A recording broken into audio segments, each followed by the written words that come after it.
Hello and welcome to the Grand Rapids Sub. Originally built and operated by the Pere Marquette Railroad, after Pere Marquette absorbed, it went to the Chesapeake and Ohio, Chassis System, and later CSX.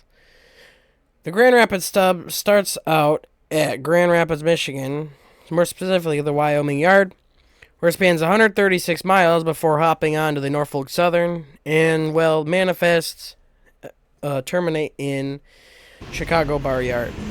Here we see some sort of yard job backing in with a few trash hoppers and an old Ortner hopper. I believe that's what that chassis system hopper is. These are the typical yard engines for Grand Rapids Yard. A GP40 and a GP38-3. Both are -3s. Here we see 5444, an ES40 DC, along with 5500, the Spirit of Cincinnati, also an ES40 DC, on train L303. This train doesn't stay on the Grand Rapids Sub for very long, as it'll be heading over onto the Plymouth Sub, which we'll see a little bit more a little later.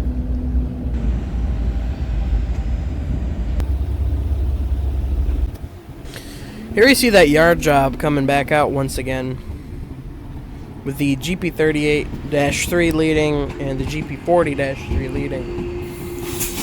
In the mornings, around noonish, the yard gets quite busy, with the L303 building up to leave along with a whole bunch of yard jobs.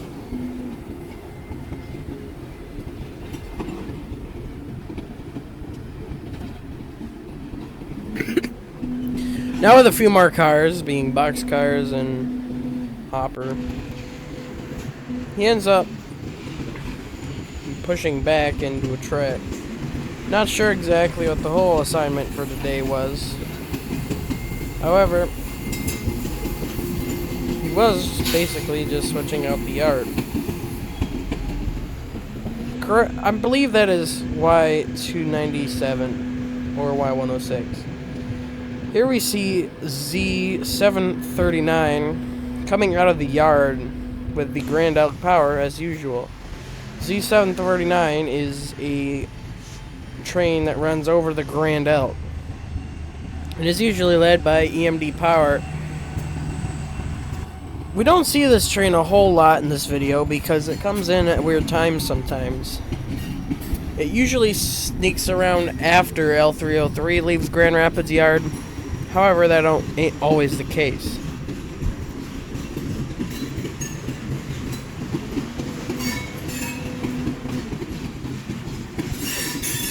As today, L303 hasn't even gotten built yet, and is actually just pulling its power off and away to go, get its cars. We wouldn't see Spirit of Cincinnati once again after he rolls behind the cut of cars that are slowly pulling out in front of us.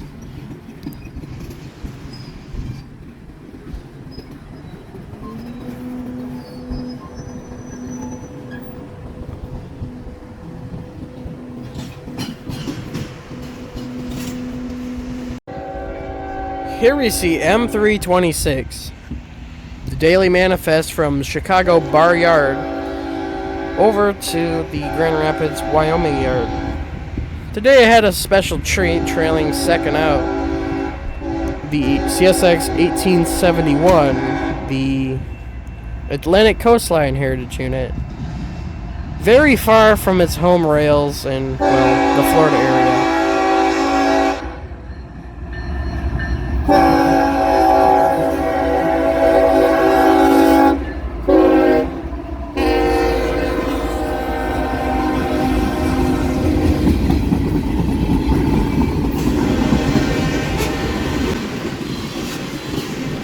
I won't be showing the entirety of these trains because, most of them aren't anything too interesting.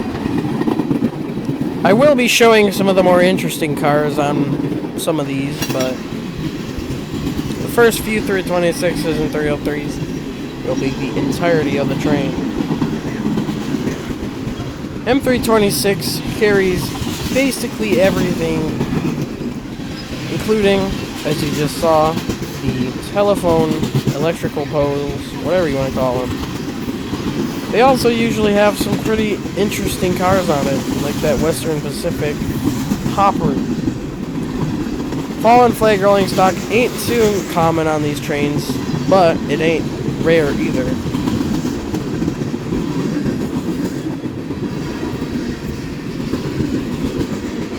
Also, once in a great while, you'll see some pipe loads.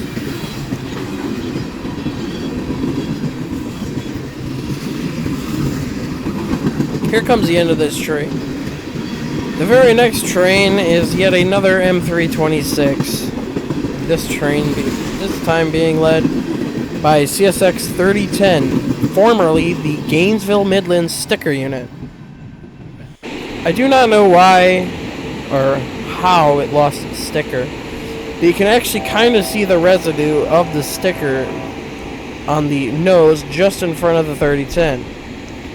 That wouldn't be the only interesting locomotive in this train, as in the DPU position we see CSX 1972, the Flaming Lines Heritage Unit.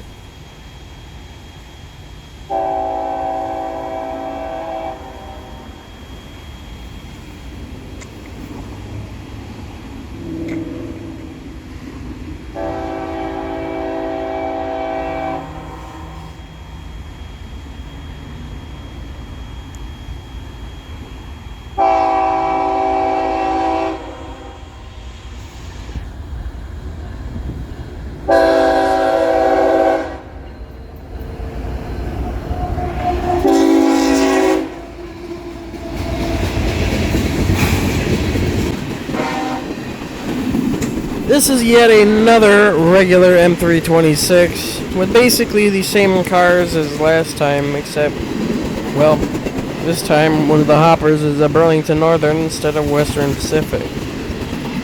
Of course, they aren't the same number of cars or brand or reporting mark. They are, well, different. However, generally, it's the same idea for every 326.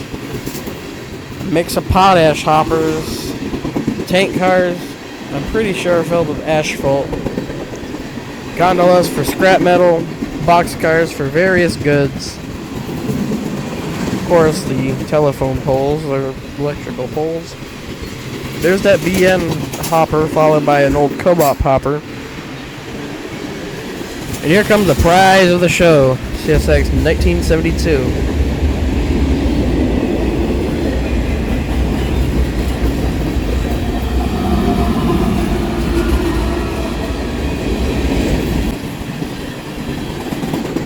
The majority of these cars will actually head out on L303. However, of course, there is the L301, which we will see a little bit later. If you don't know, L301 is the Grand Rapids sub-local running between the Wyoming Yard and the Sawyer, Michigan.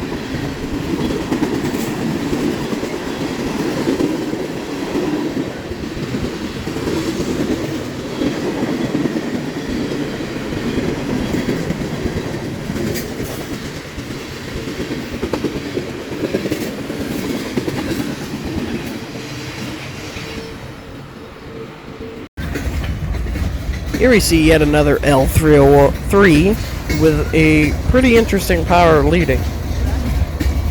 The Spirit of Armed Forces, number 1776. I like the little artwork on the window the best. This is the first of the Spirit of units for this honoring certain branch of protection stuff. Here we see 1776 backing into the yard to go pick up his load.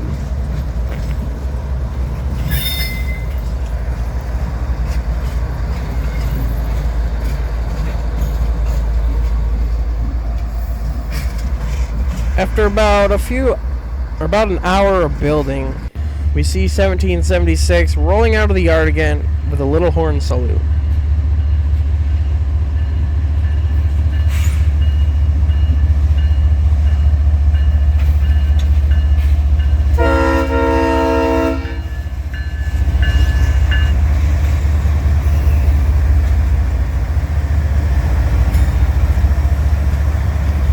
find it kind of interesting that the ET44AH trailing second out is already kind of faded.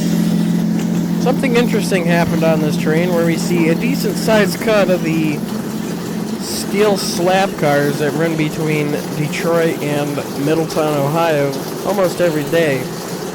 I do not know why these things are up here, but they were.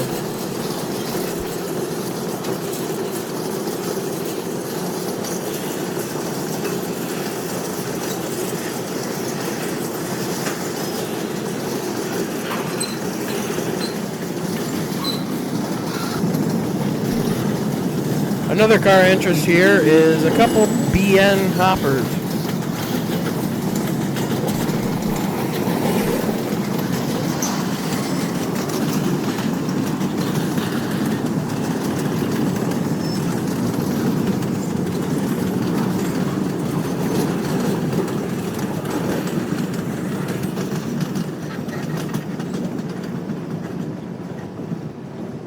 After that train rolls by, we see yet another M326, this time with the Conrail Heritage Unit leading.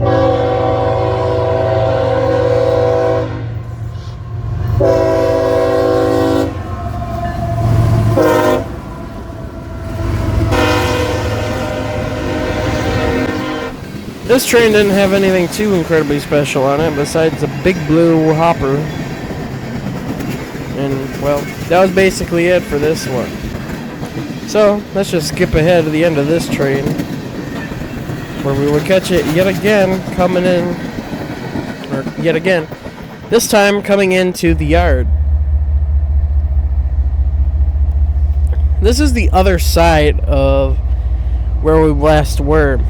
This is the west end, the other side's the east end.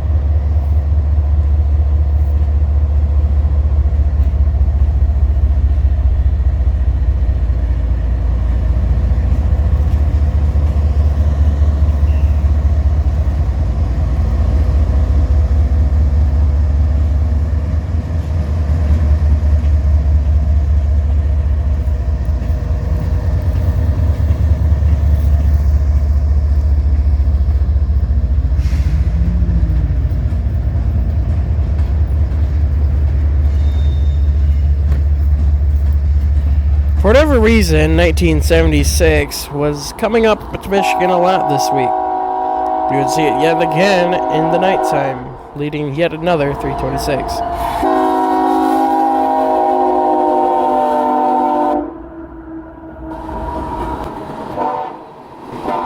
The only thing different about this one, besides the consist, is the second engine.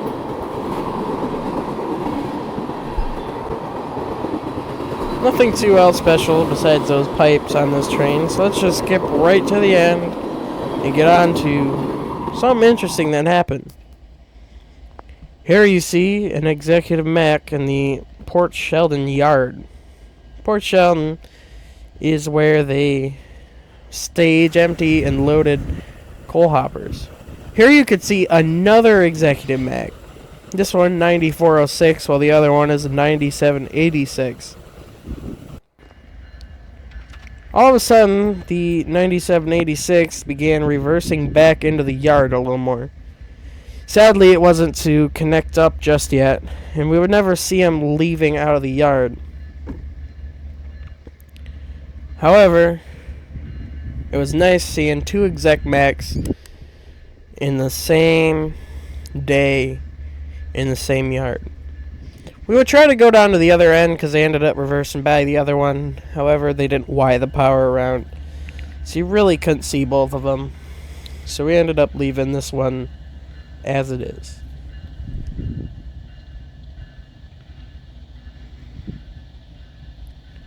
Toward the end of November here, we would get to see yet another special interest unit. This one being yet another 1871 catch, this time with a Union Pacific engine trailing second.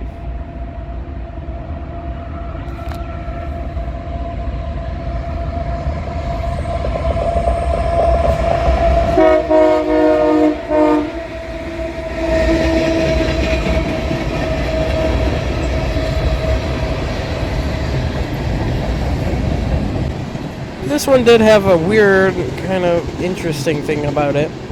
Is toward the middle, we see a Lake State Railway bulkhead, and toward the end, we see a decent-sized cut of coal hoppers for a port shelving plant, along with a pool-covered hopper. Here we see the other short line that comes into Grand Rapids Yard. This one being Marquette Rail Z151. This one had 2 Buffalo and Pittsburgh Railroad SD40s on it. The second engine out is 2042, former Union Pacific. I believe it was former Penn Central. Don't correct me on that, though. It is now wearing a different paint scheme than it is now. And the fourth engine out is actually painted in Marquette Rail lived colors, or should I say, logo.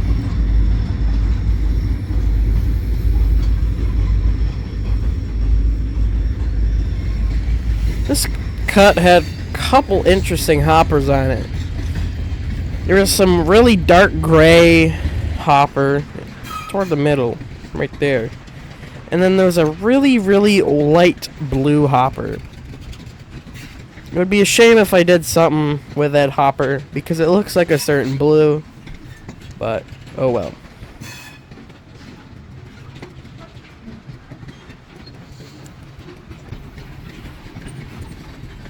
Some sort of hopper with unknown heritage. And also a whole bunch of brand spanking new hoppers. I don't exactly know where these come from, but I have a feeling it's probably the big grain mill up in Newaygo. We were actually down here because of the Louisville and Nashville Heritage Unit came up the night before on L302, and we thought it would be leaving on L303. However, we were watching this on Christmas Eve coming into the yard. So, what we didn't know is that somehow L303 was not going to be running today, even though the majority of other trains were going to be, besides L302. So, we ended up having to come back the day after Christmas to come see L303 with a Louisville, Nashville, and a YN2 AC44. That was kind of interesting. You don't see YN2s a lot, especially behind heritage units.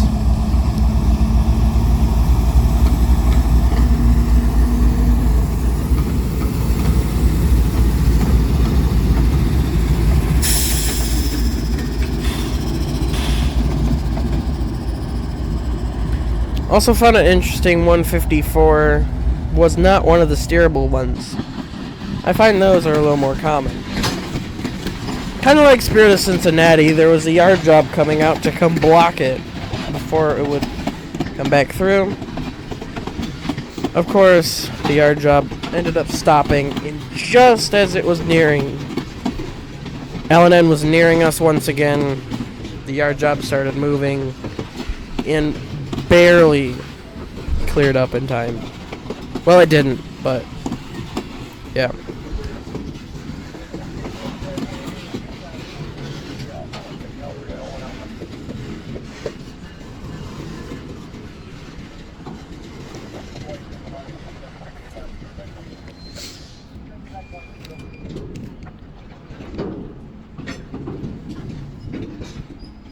I was hoping that center beam would stay there so we could see the Louisville and Nashville roll by it. However, it ended up moving before it, well, came through.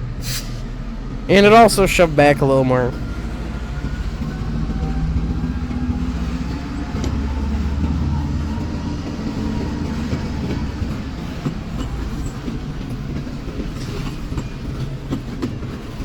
Since L303 was building, we ended up leaving shortly after it rolled by us again to go find a different spot so we could hear the horn.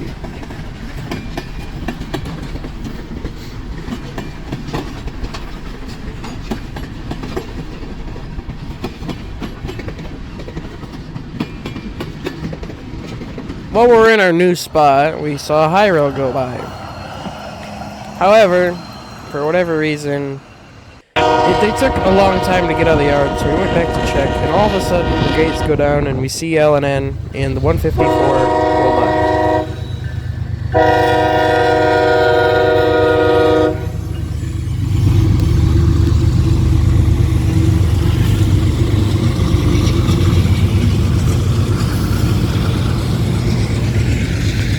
Besides that big wood chip hopper at the front of the train, there really wasn't anything too special on his cut. So I decided to cut it short here before we would get on to our very next train.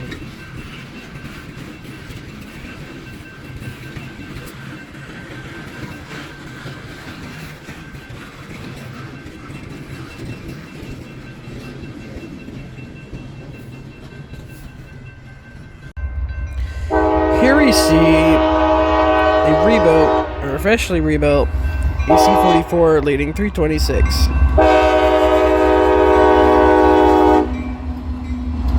Take note of 7586 and the DPU for a little bit later.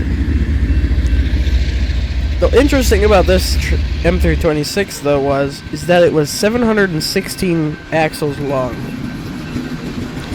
It won't be the longest 326 you'll see in this video, but it is definitely a notable one. Here comes our DPU, 7581. Make sure to remember both of those numbers, 7586 and 7581, for a little bit later. Like most 326s, it had the telephone poles, flash electrical poles,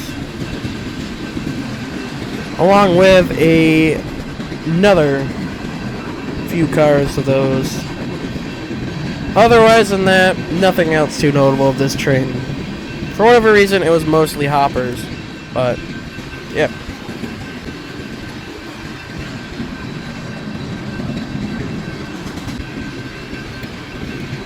As the end of this one rolls by, this was December, and here we see the last train of 2024. L301. The daily local, as mentioned earlier, between Grand Rapids and Sawyer.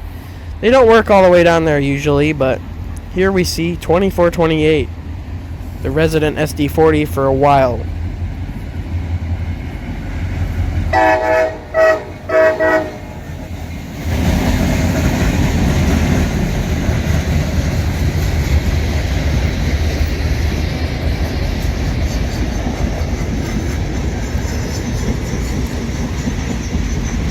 This would be one of the last times I would see a 2428, because for whatever reason it got sent to Lansing.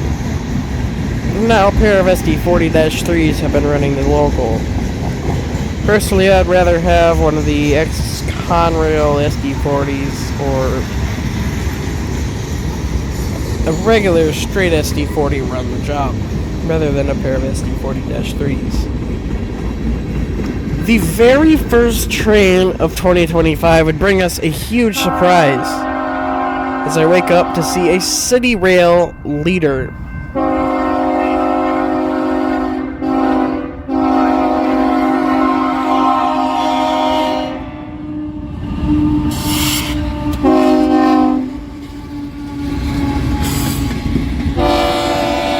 M326, first train of the year, with a City Rail reader and a CN DPU. I was so surprised to hear the news of that happening. Nothing too incredible on this train or notable. Just, you know, the normal stuff. So let's skip right ahead to the DPU, which is another CN Gevo.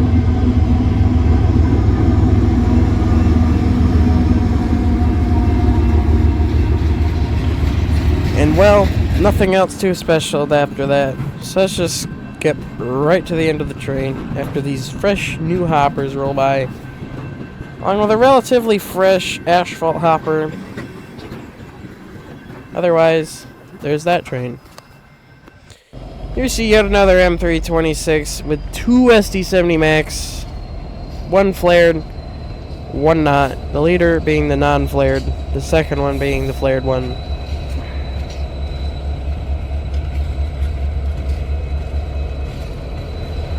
This one, you'll see a couple familiar faces, as the 7586 and the 7581 from earlier are actually mid or end of train helper, or DPU maybe. I don't know how big 326 was tonight.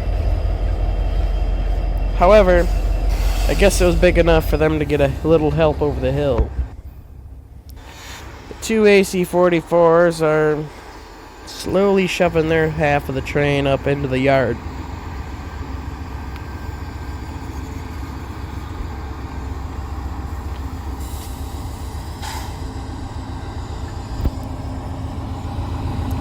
We'll be seeing 7586 and 7581 a few more times in this video. Because, well, they are the resident hill helpers for at least a few more trains that we'll see.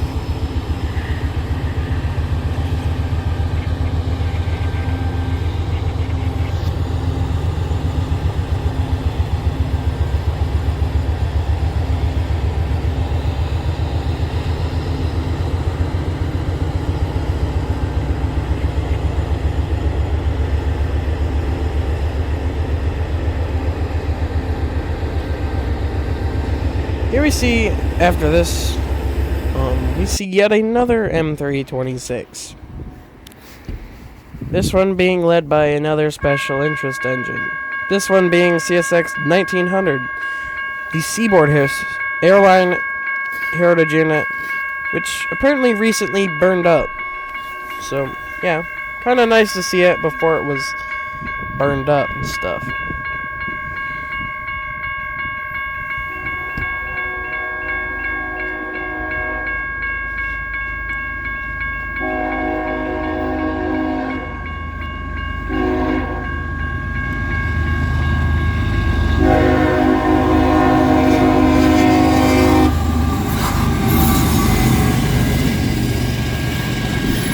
With a NEOS 40 DC GEVO trailing, you would think they wouldn't need any more horsepower, but apparently they do. Because here's an N-train DPU absolutely hollowing along as they bring their train at a decent speed into the yard. New Zealand. Now we're on the west end of the yard here, where we see the old 1900 rolling past the west end.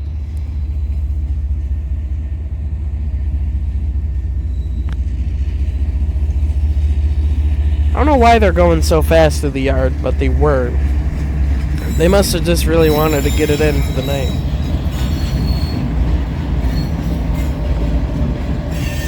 It also might be possible that they're trying to beat Amtrak. I'm not too sure exactly when this was filmed exactly. However, even though it was going fast, we beat it down to the east end of the yard where a congregation of rail fans were waiting for it. He was notched up pretty high, and I'm pretty sure notch 8 or pretty close to it.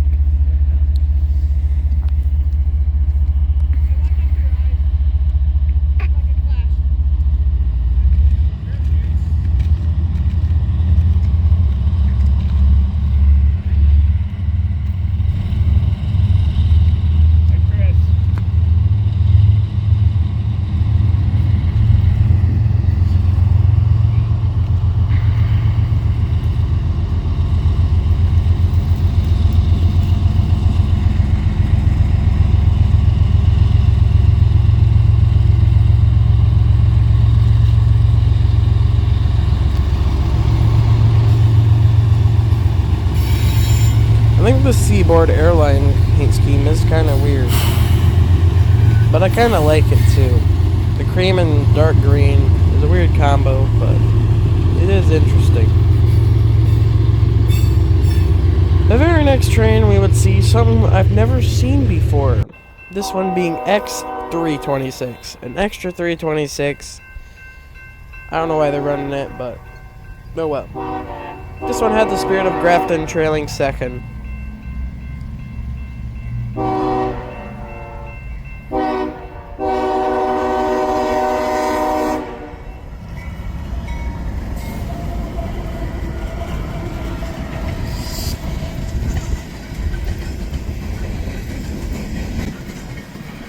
Also, if you notice there was a small quality change, that is because I got a new recording phone at this time. I use my phone to record because, well, I can do everything. Here we see X326 rolling through Granville. Not too anything special on them, so I decided to just end it there. Here we see our very first coal train of the video with, well, 7581 and 7586 once again. Didn't catch the lead engine number because, well, it's dark and it's kind of already passing the crossing.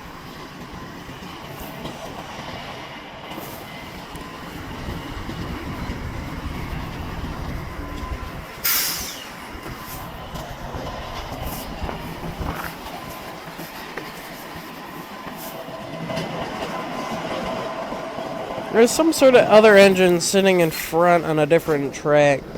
I don't know what number it was. I believe it ended with a 9-0. Not too sure though.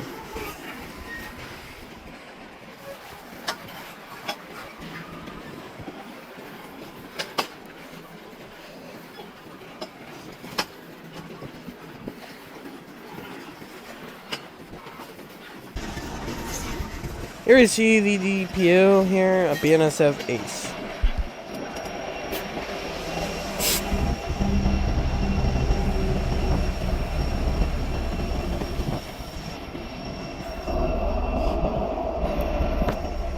After it clears, you can actually kind of see the engine. Not too incredibly well, but you, can kind of make out a general engine shape.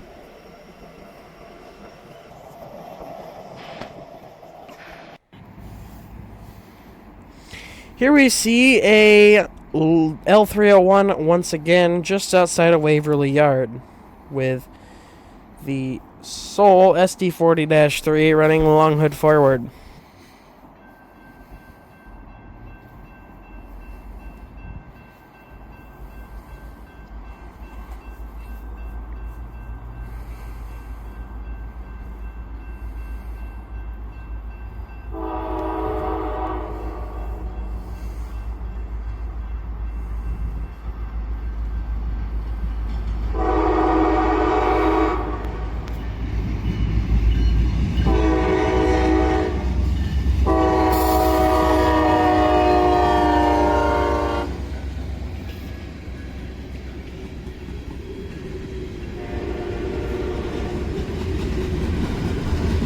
Rather short L301 today, which would be good, because then that means I can include the entire video.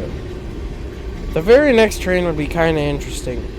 It would be another C800 with a BNSF AC4400 CW leading with an absolutely awesome K3LA.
I don't know why, but for whatever reason the bell was really fast on 5691.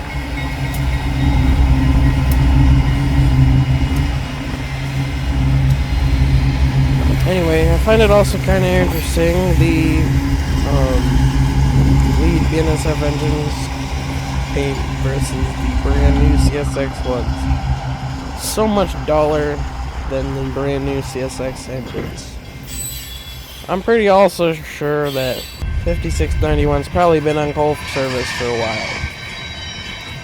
Trailing is the distributed power unit of a BNSF SD70 ACE.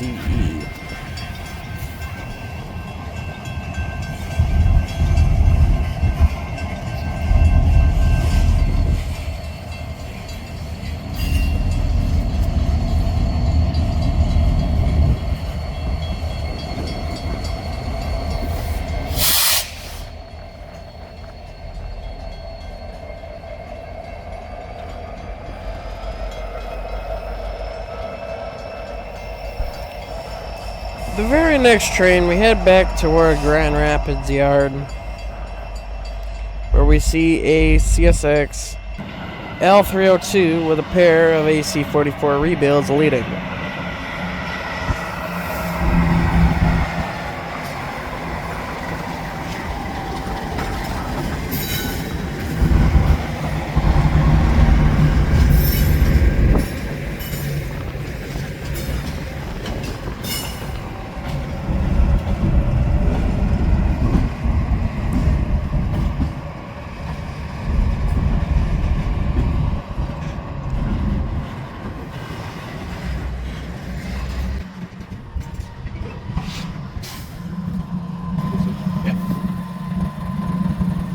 Thought it was kind of interesting how smoky that lead engine was.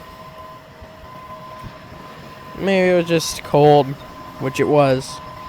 I'm not too sure. Wouldn't take them long though for them to release the brakes and start moving once again. I didn't leave the entirety of the train in the video because, well, A, you can't really see it. B, there really wasn't anything too special on it.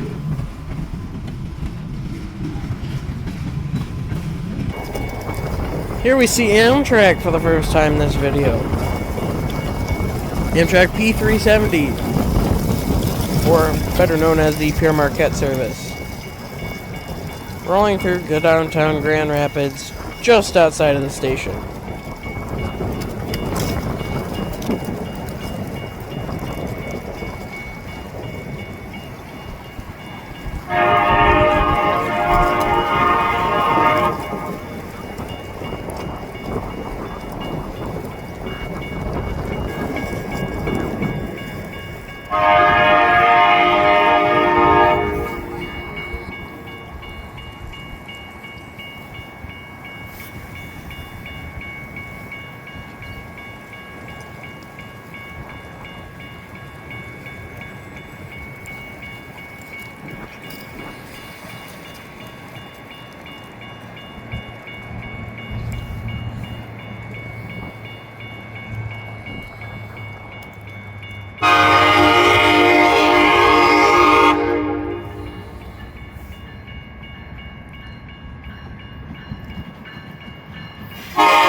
On today's P370 is pretty much the normal Amtrak Midwest concerts for this train. A Venture car, then 2 Horizon cars before they started having the issues, and an Am Fleet coach, along with an SC-44 Charger right in front of the Venture car. After rolling around the corner, we then see them reversing back into the station. The Grand Rapids station is kind of on its own side track, so it doesn't interfere with freight operations.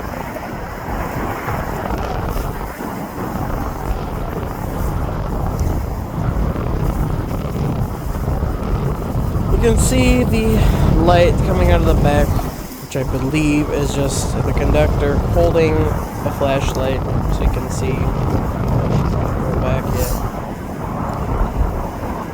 along with a little bit of the green lights from the cars.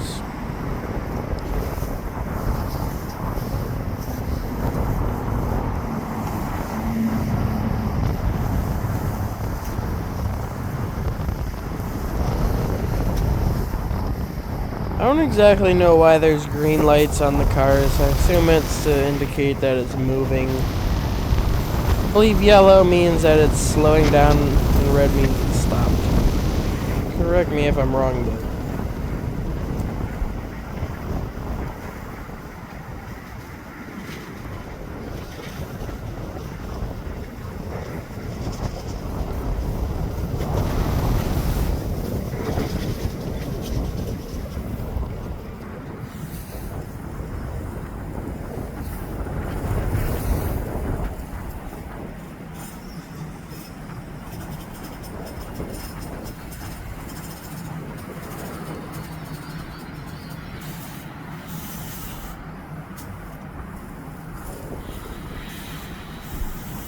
Or maybe yellow means it stopped or may not exit or something.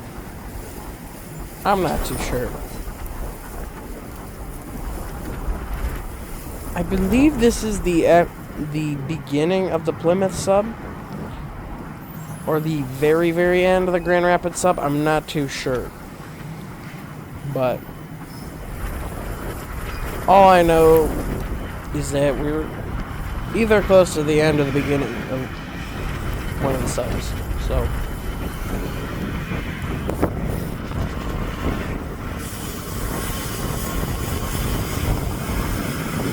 with the ST44 Charger slowly reversing back into the spot, you can get a nice good look at it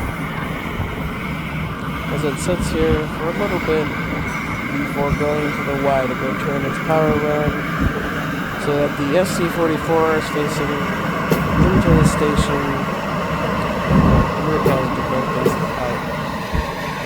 For E371 in the morning. You can see on the side there all the sponsors for Amtrak Midwest. And you can see there 4631. And stop. Here we see the J.H. Campbell power plant switchers going in to go grab a cut. I believe the engine or the main power unit, which is facing towards the coal hoppers, is a genset and the other is a slug, just to help it with extra power. I find the Consumer's Energy switchers have a decently unique paint scheme. By the time this video is uploaded, we'll probably be on the last few months of this power plant's operation. As well, the power plant is now slated to close in August of 2025. It was originally going to close in May 31, however, plans changed and, well, now it's closing sometime in August.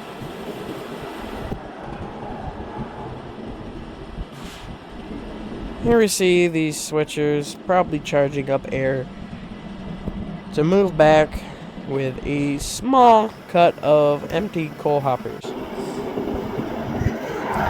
I've never seen a cut of coal hoppers before that weren't the little, mostly gray with a little green square on it. This one was BNSF owned hoppers, which apparently are getting more common now. Little horn salute.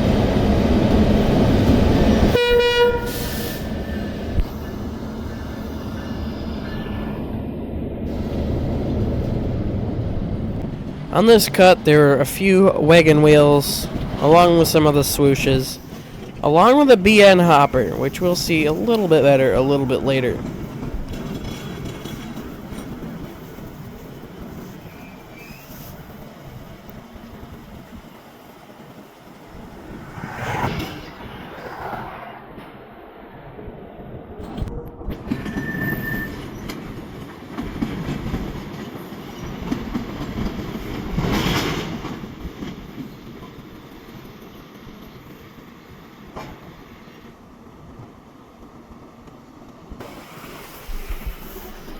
After seeing the BN hopper, they shoved the cut back onto, well, I honestly have no clue where. I assume they were just moving this cut onto another track. I'm not too sure though.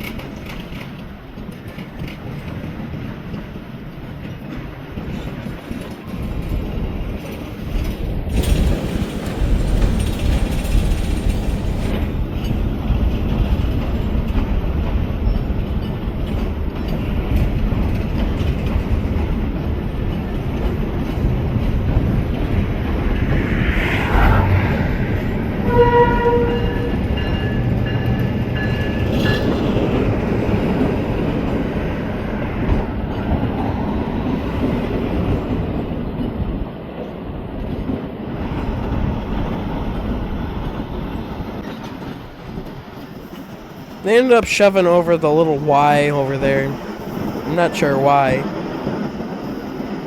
But anyway, that is kind of interesting.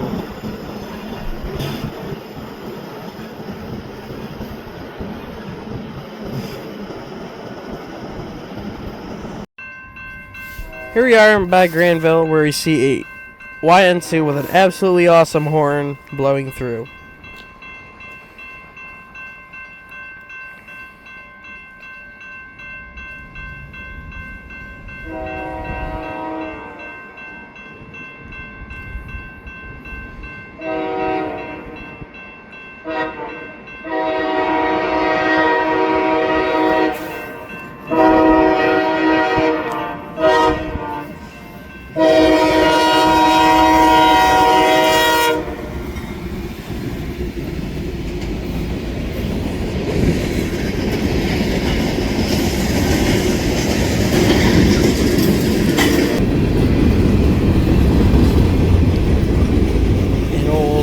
Maintenance away hopper. And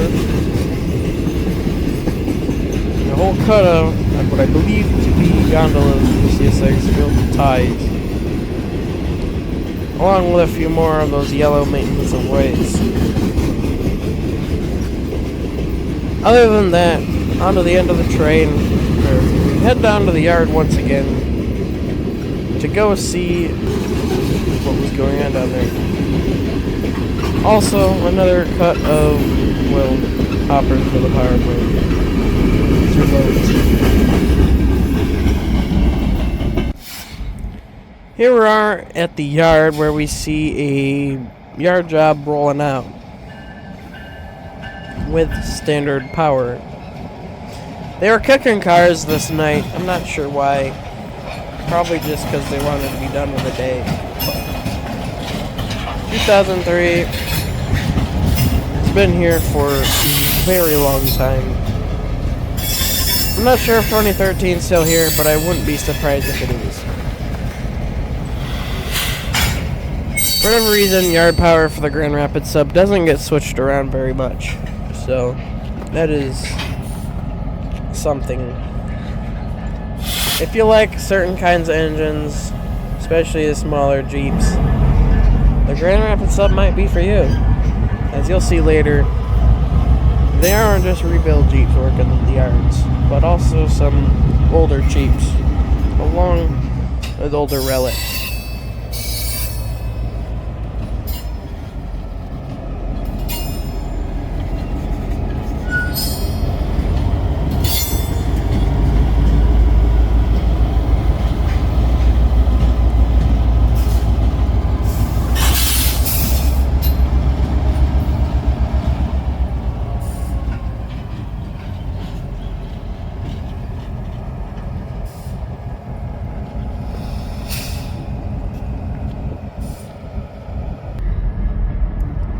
They're running in and out. You can see the guy with the light. AC-44 sitting there. There you can see the conductor running out to go switch the switch for the 413 to cross over. He was kicking up a little bit of smoke at this time. It is an old engine after all.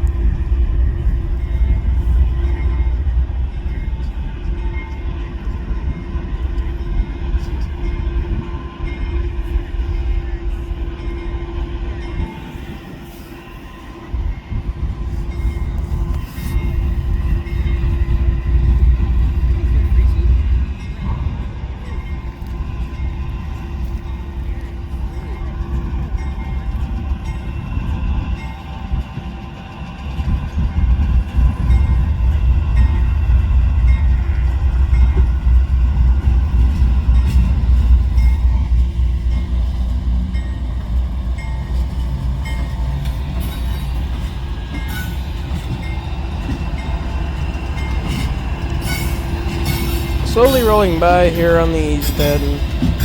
They'd have to go down to the signals to get switched over a track so they can run over into the yard office area, or where they usually repair or do small repairs on locomotives before ultimately running back on 327 or catching L303 out.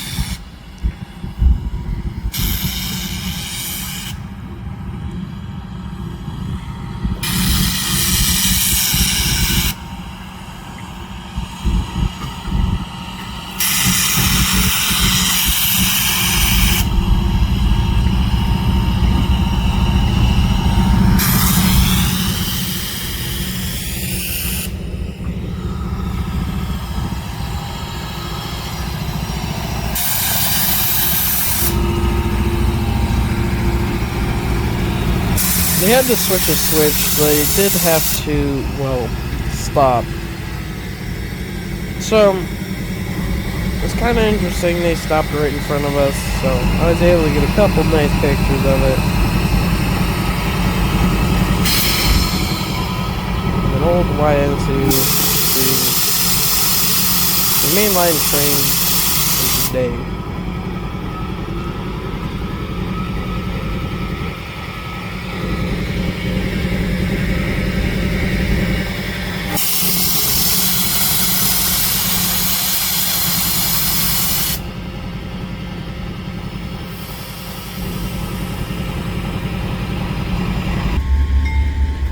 After rolling off, we would now switch over to the next train.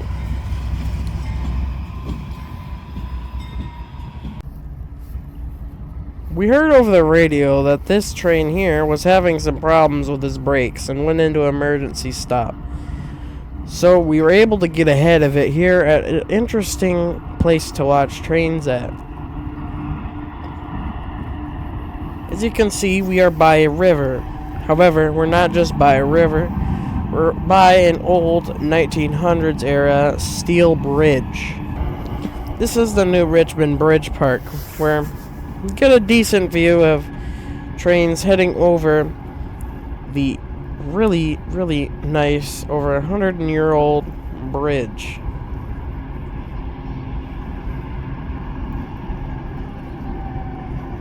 Here we see R597, I believe, with a BNSF ES44 leading, where we would then see 3 engines on the rear end. 2 of those would be the hill helpers. However, they weren't the 7586 and 7581, so I guess they must have used extra helpers for the time being. Apparently it was just this ES44 and the SD70 Ace on the end that would be the main power for this train as it came from the mines. As you can see, they're going pretty slow because they just, as mentioned earlier, went into emergency stop. By the time the DPUs came by, they were going much, much faster.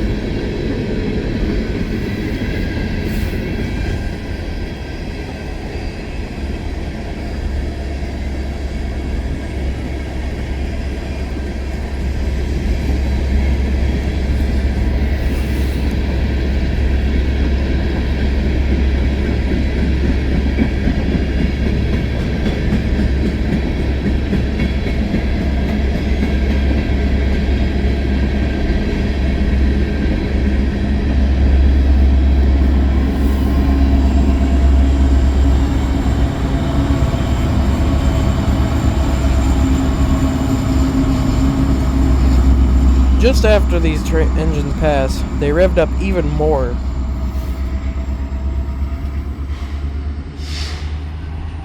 We didn't catch it fully on video though because, well, it was cold because it was snowing.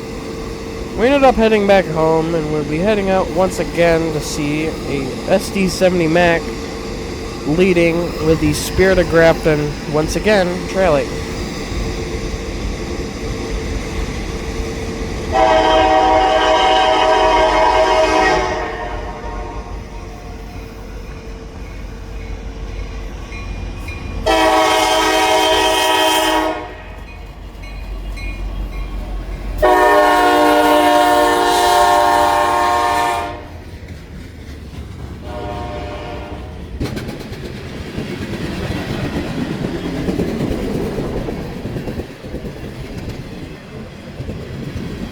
Interesting tank car being green. But other than that, just rolling right by.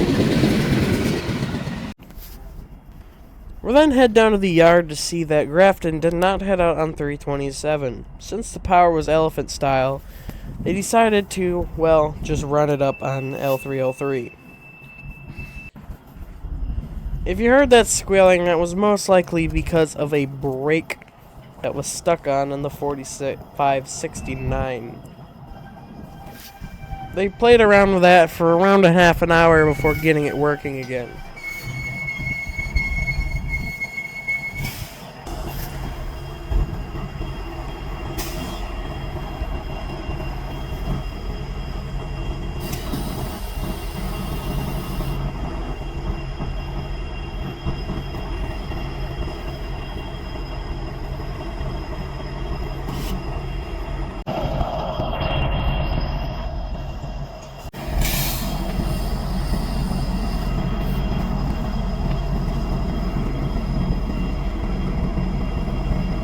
After getting the brake fixed, for whatever reason, I didn't record the part where they left. However, they started reversing back down into the yard to go pick up their load.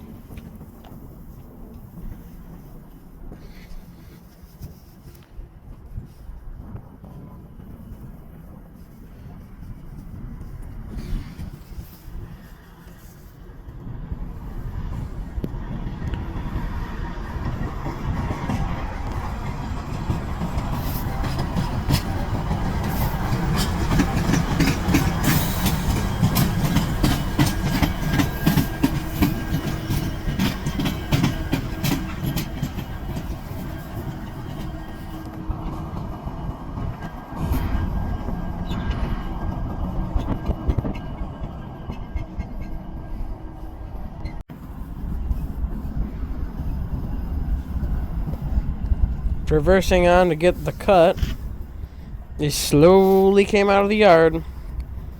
Now with the ditch lights on to signal that they were indeed ready to get up to track speed once they got out of the yard. They usually turn their ditch lights on only if they're leaving the yard. So that is a good sign to go find a new spot if you wanted to chase them.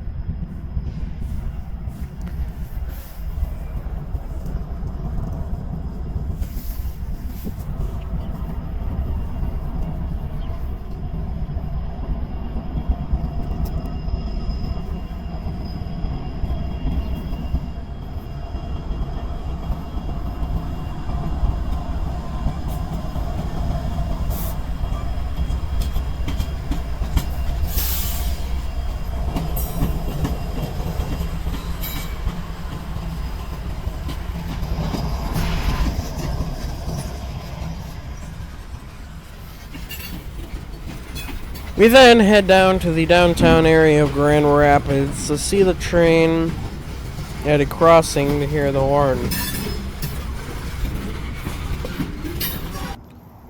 This time we got a little honk honk, or a little horn salute. So that's kind of cool.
As you can hear, the engines are revved up pretty good. Here we see a BN hopper. I believe was on the 326 the other night. Well, the night that we saw Grafton on. And then and also an ACFX hopper. It wouldn't be long though before I decided to end it. Go to the end of the train. The next outing here we see a pair of BNSF locomotives on L301. I decided to pace it since we don't see BNSF locomotives on locals very often, especially L301, which is usually dominated by SD40s.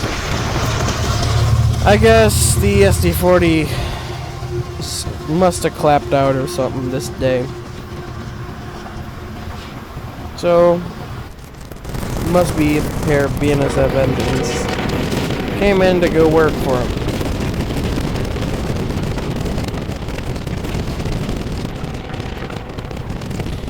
If you can't tell, they began actually slowing down a little bit. This is because of the needing to go into the Hudsonville siding. This was because there was an M326 that was kind of closer than I originally thought.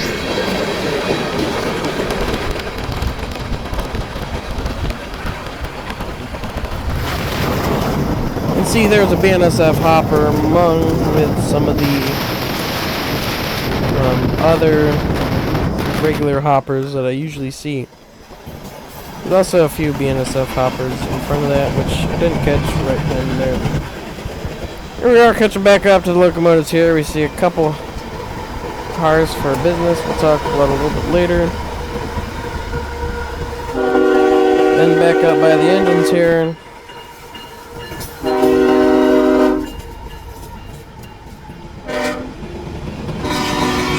Now, I haven't mentioned the power on that M326 yet for a very, very important reason.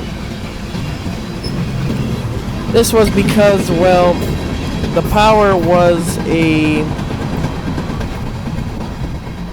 heritage unit.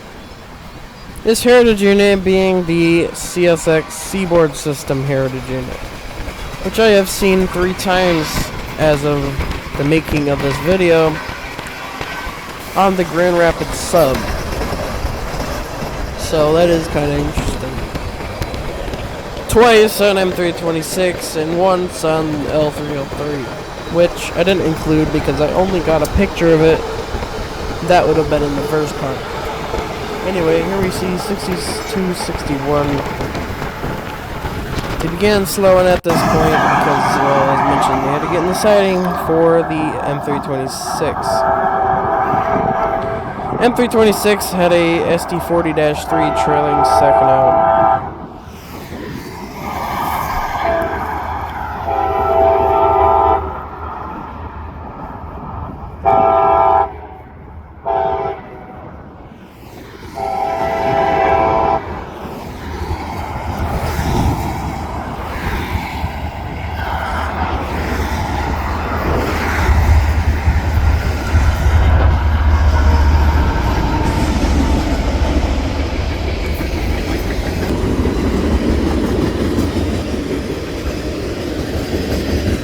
Nothing too much of interest on that cut, so I decided to leave it there. Then we waited for 301 to come back by. I decided to stay in the truck this time because, well, I was originally going to chase it once again. However, we didn't because, well, traffic, because the lights and stuff. We're recycling and we're letting the left turners go through, so.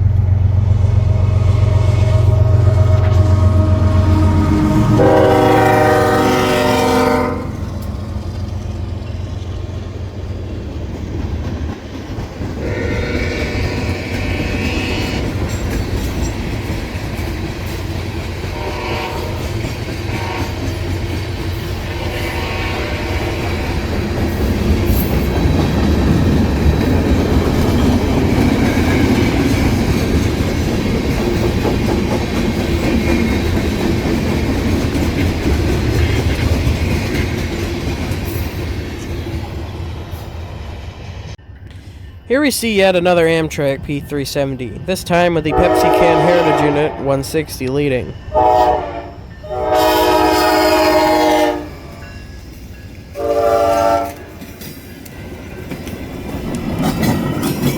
This was shortly after they realized that the Horizon cars were actually kind of bad, so the few Venture cars were taken over. Here we see an M326 with a Union Pacific leader, a pair of BNSF engines trailing, and a Union Pacific DPU. This train wasn't anything too interesting on the head end part. However, toward the middle and the end is where we got all the good stuff. First off, we got a whole bunch of old gondolas, including Conrail. And an old chessy one, I believe. At the end of the train here, we see a few Soo Line hoppers. Always nice to see these. One of my favorite railroads is Soo Line. Well, because of the Soo Line up in Sault Ste. Marie. Also, a Canadian Pacific Pac-Man one also.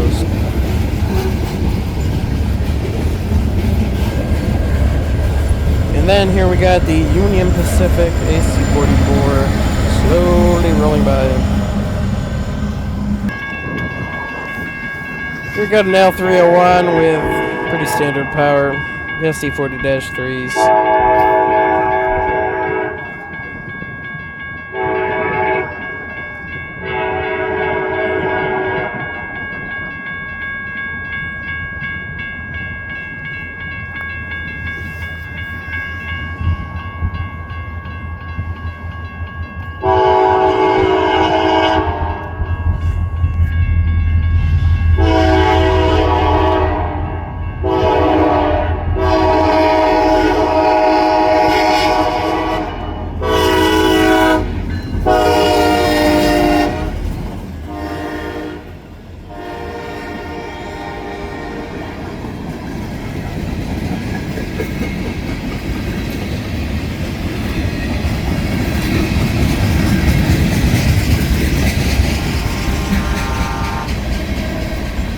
After this train cleared, we would then go over to the Amtrak station once again to see yet again the Pepsi Can Heritage Unit leading. I honestly think 160 is one of my favorite Amtrak Heritage Units. I like 100, but that wouldn't really count that as a Heritage Unit.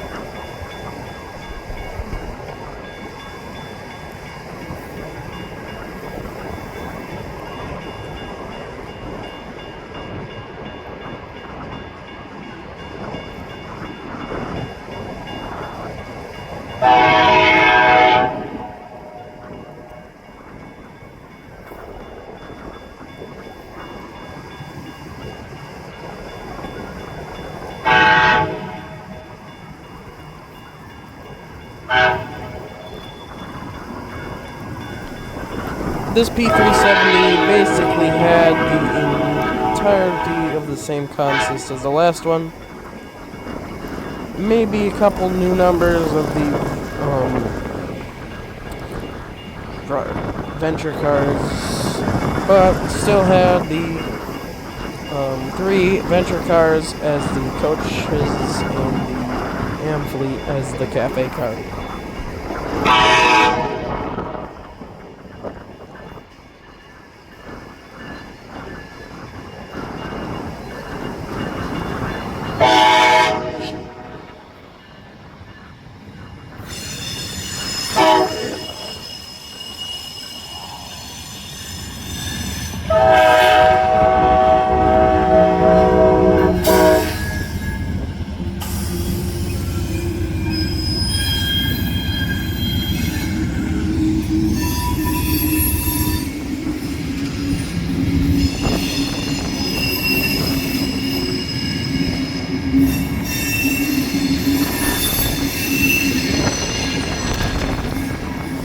Like the last P370, we would see them backing into the station.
After tying down for the night, we would then head over the next day to see L303. This time with 3355, an ET44, and a freshly repainted ES448H.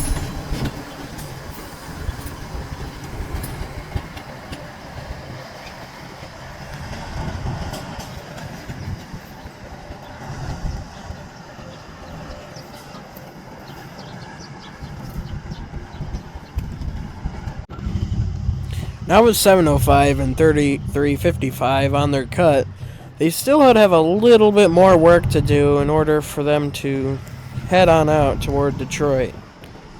L303, a daily local that works, well, Grand Rapids Yard, and a few stops along the way, including Ensel Yard in Lansing, and heads over toward Detroit.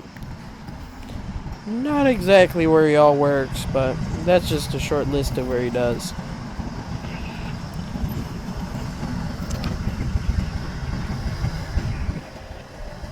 I didn't decide to record and stay for the entire cut, as I didn't want to spoil any surprises that would be on this train.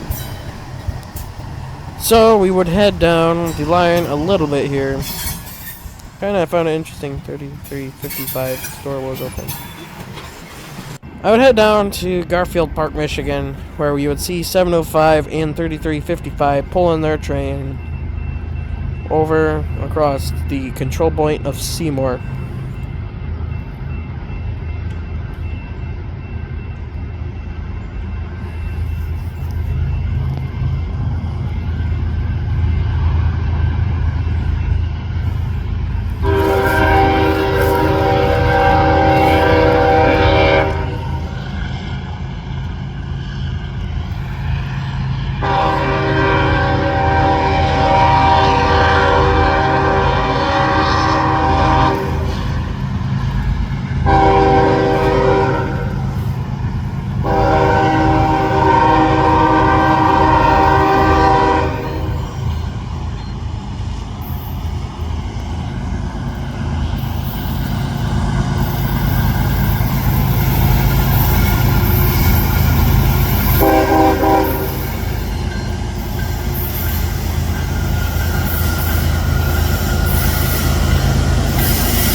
This was a pretty long train, around 618 axles, if I remember correctly.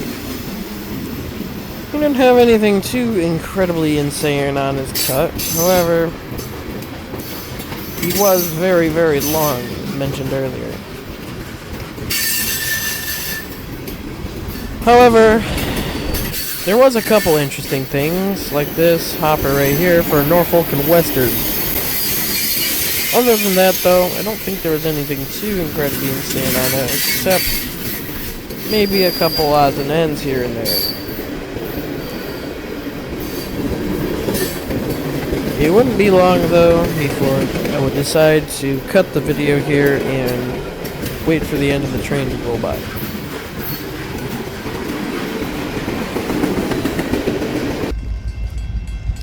Here we see an empty coal train, R598, I believe, or maybe R599, with an SC-70 Ace with a horn that really does not sound like an Ace horn.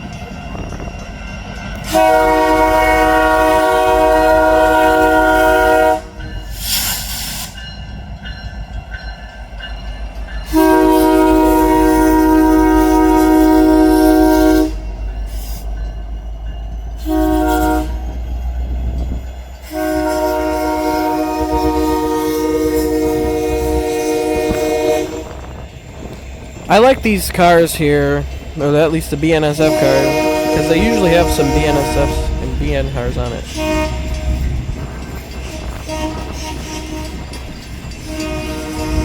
There he tried doing a horn salute for some other rail fans that were standing around the corner. Did not work very well.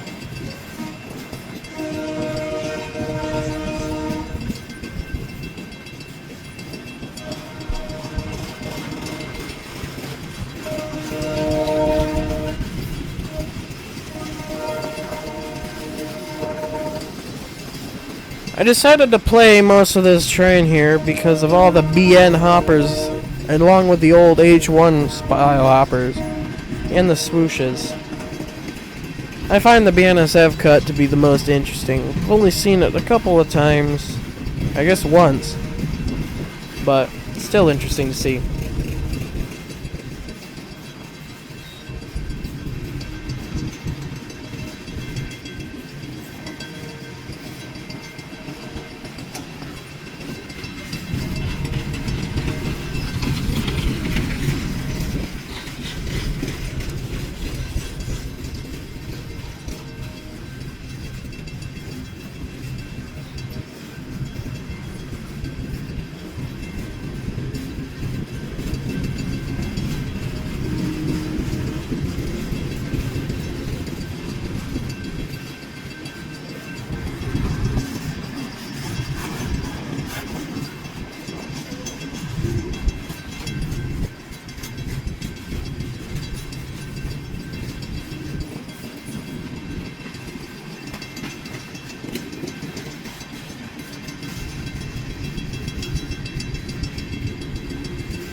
Here comes the BNSF DPU along with the helper set.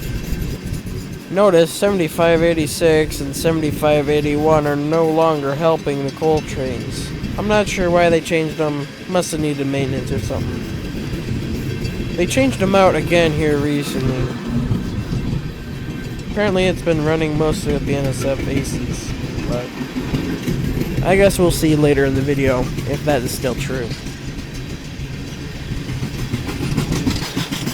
After starting to speed up here, we see a triplet of ES44s rolling by.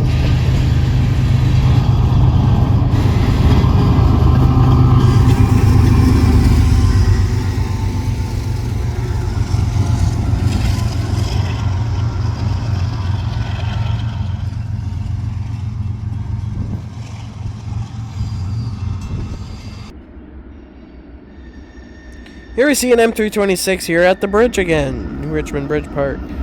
Little horn salute, along with a few Pan Am boxcars behind a pretty fresh leader.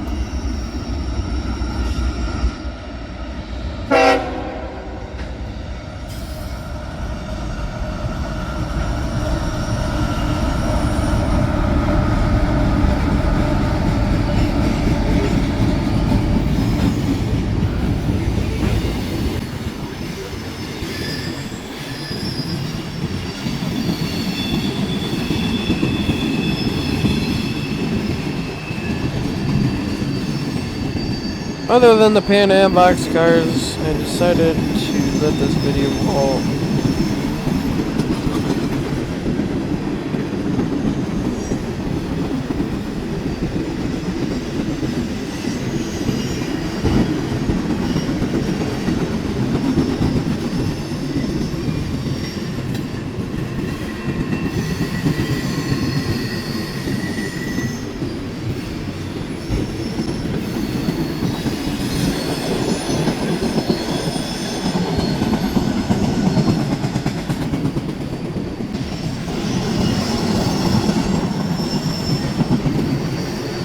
With the last of the Pan Am boxcars rolling by, we see the end of the cars. Oh, well, the end of this train rolling by. Here we can see it running around the curve here. Pretty interesting. Here we see this next train and yet another M326, which is a whopping 2.5 miles long, over 200 cars, with an SD70 Mac leading and a flared SD70 Mac in the DPU spot. I wouldn't even begin to guess where it is in cars, but still absolutely huge.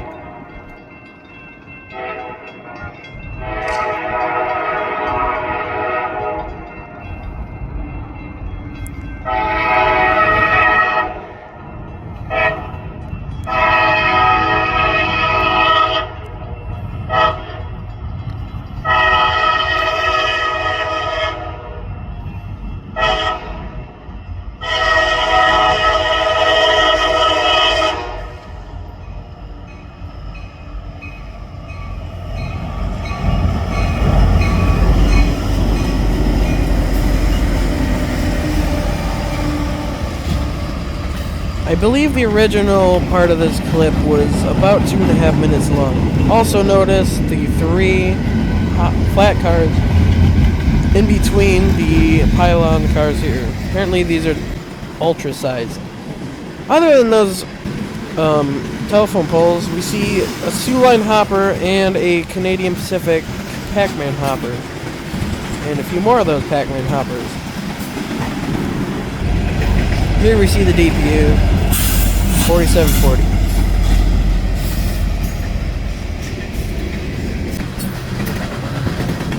Here we see yet another car of the telephone poles. Other shiny tankers here, and the end of this train.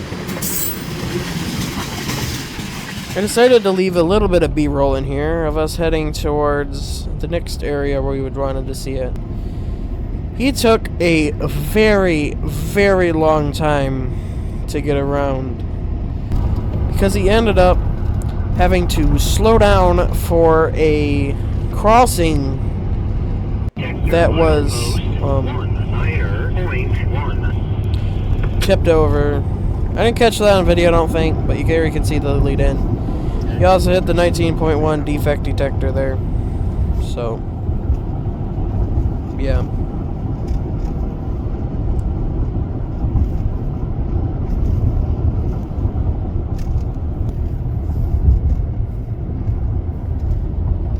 Could mean multiple things. Here we catch up to here, going decently slow. Now, one interesting note in the original video is they usually slow down just past Granville around the Ivan Rest milepost. Since he's 2.5 miles long, he started slowing down before then, and he had already started calling Rouge when we got back into the car after the first car was barely out of sight. Anyway, enjoy him rolling by again.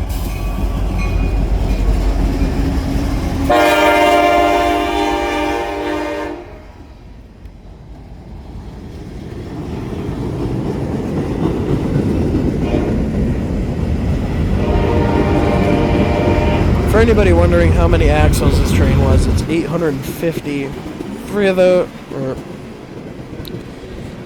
18 of those are locomotives, and the rest are cars. And there was no multi-axle cars besides 4. Here's those Sioux Lion and Pac-Mans again. Yeah.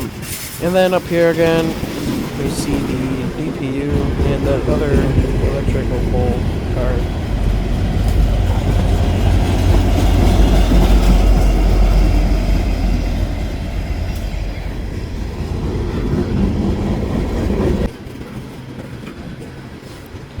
Here is the end of the train. And now we head into April of 2025. Personally, I think April was the absolute best month for rail fanning. The first couple days into April, on the, I believe, 10th, we see a few jobs rolling around the Grand Rapids yard. However, we would see one of the most rare rail cars in the US, one of 86. Right over here, we see a Schneibel. They're heading over to the power plant to go pick up a transformer. And they're running empty. This train here, I believe, had around 40 axles. That Schneibel car has absolute ton of axles on it. Like I said, around 40. 6 for the engine, and I believe the Schneibel was 20. Here we are up over a little more into the yard. We can see the Schneibel. I believe it was from BNSF Logistics, I believe was the reporting mark on there. You can see the caboose there, along with the flat car. Here we see some sort of yard job rolling out of this thing here with 2003. 2003 has been here for, I have no idea how long. We then leave the yard here to catch L301. Absolutely smoky 4037. I don't know how long 4037 has been on the local, but a very long time.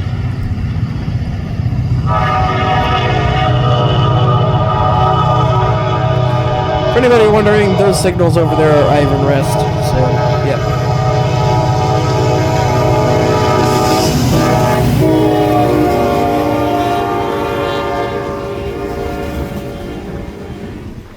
Now, not just a Schneibel would have been the only thing interesting running this day.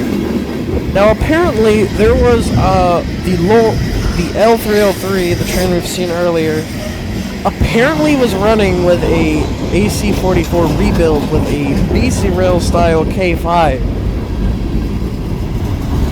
And also, well, you'll see it later.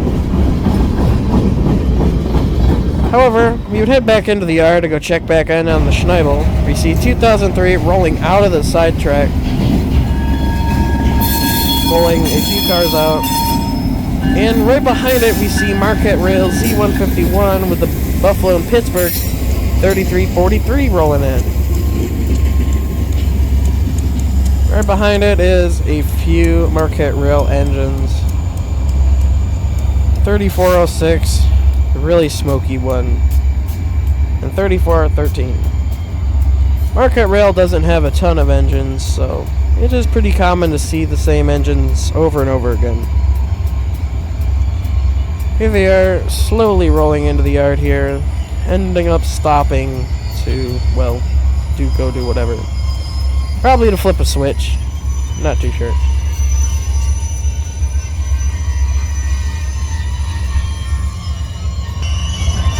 Here you see 2003, kind of rolling back here after the Marquette Rail stuff going by. And you can kind of just see the Schneibel and the caboose peeking through.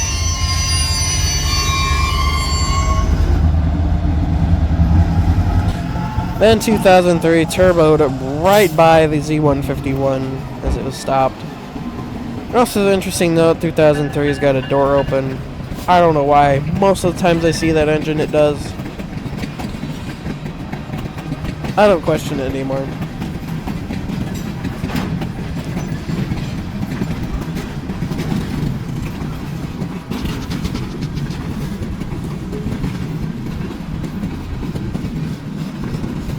After this yard job rolls by, we then see Z151 again passing by the Schneibel.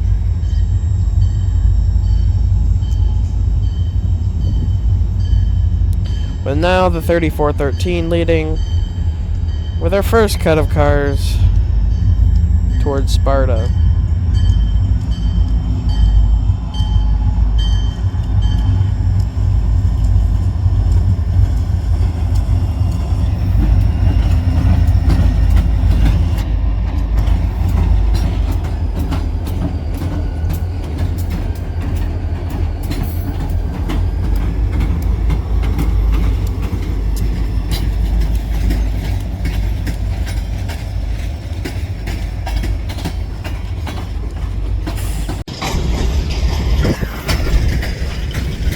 Here we see Z151 shoving back in, and once again, after he gets onto his cut.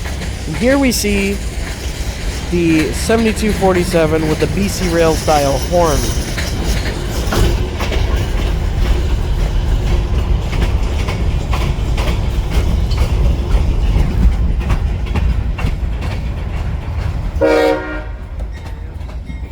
It was very loud, hence I jumped, but This would sadly be the only time we hear 7247.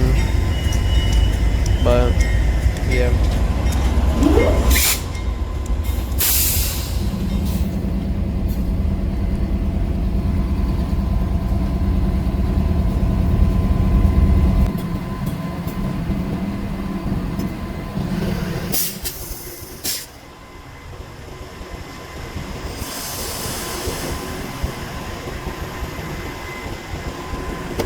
L303 started rolling by again.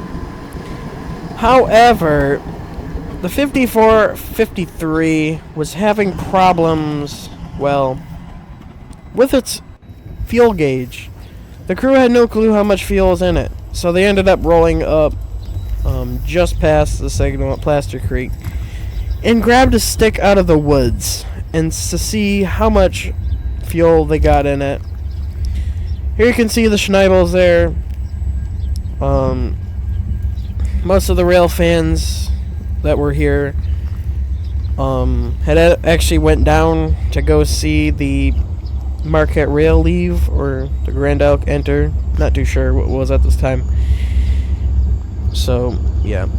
Also began noticing a little bit of activity around that 4700 series flared mag. Also, kind of interesting thing here, though, was the conductor on the 3413 got out and gave us a nice wave.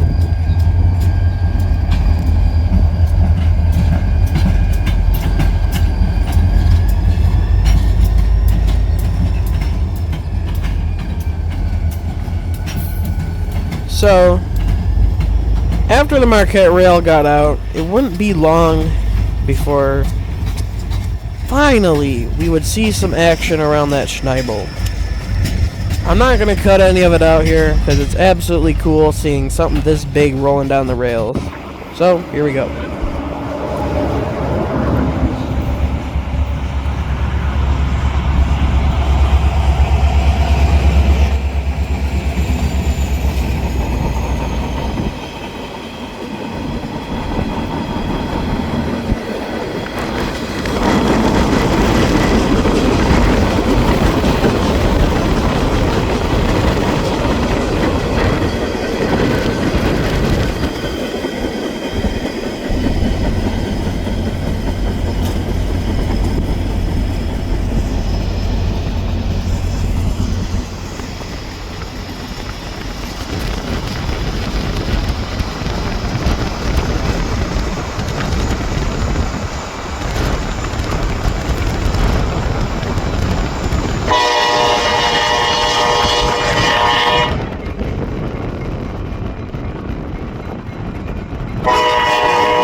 While rolling through Hudsonville, we noticed that there was another headlights in the siding. Ended up being that L301 heading back toward the yard.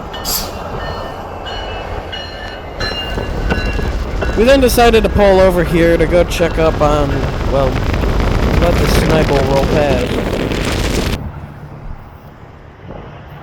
It's awesome to see a 4744 Flared Mac leading this train.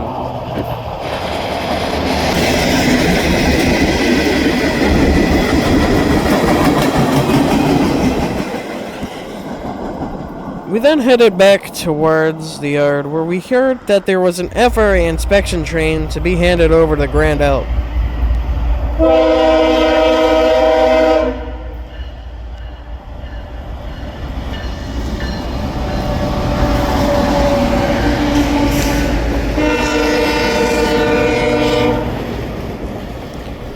Kind of find it interesting, 2 BNSF engines leading a train that wasn't even going to stay on CSX home rail. I'm not sure what happened to those 2 engines. They probably got sent down for coal service.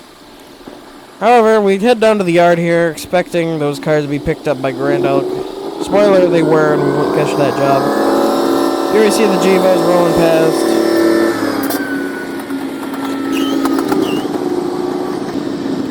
We also see in the background, I believe L303 was building up, finally, after getting fuel. Yep.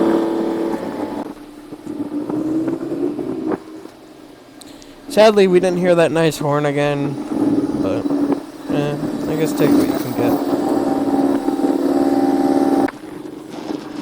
He then ended up pulling out, and we went to go try to find him again. However, Grand Elk was being a big old pain. And sadly, we weren't able to go get ahead of him.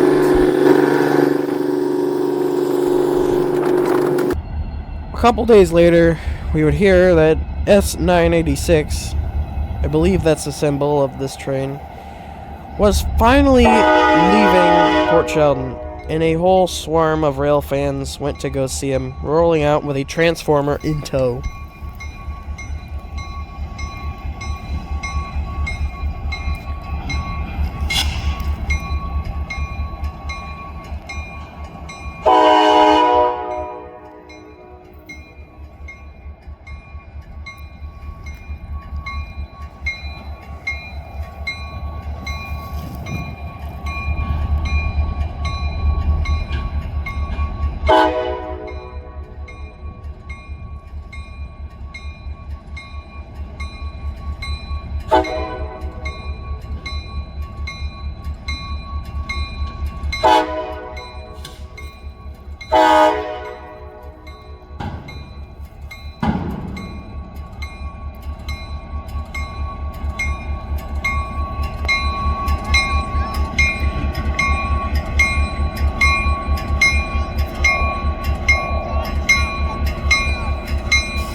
After waiting 2 hours due to speed restrictions of the Schneibel, we finally would catch up to this train. Well, really not catch up, but the train would finally catch up to us as we watch them heading for Jenison.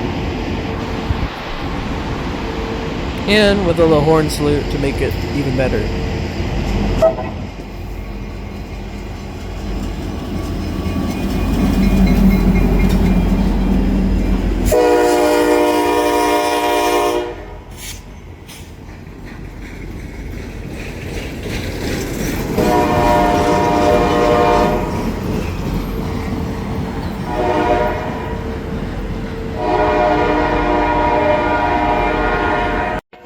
After seeing the Schneibel for the one last time, we would see another coal train with an ES-44 with a pretty cool K3LA on it.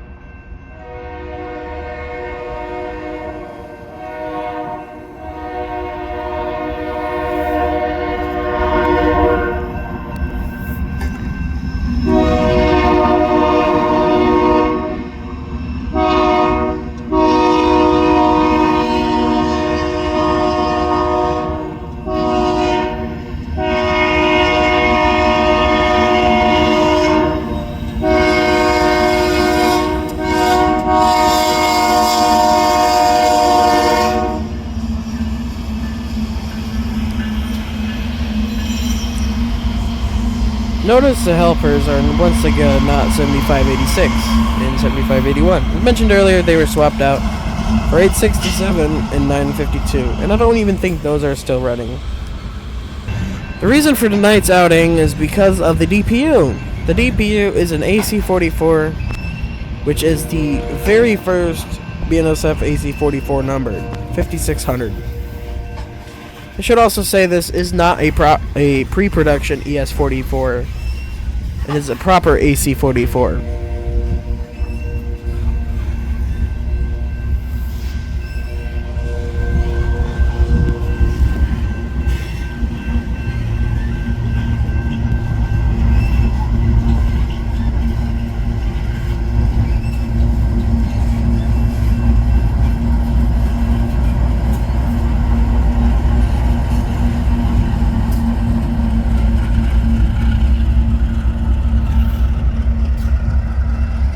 For whatever reason, every single coal train revs up by those signals with the DPU by it.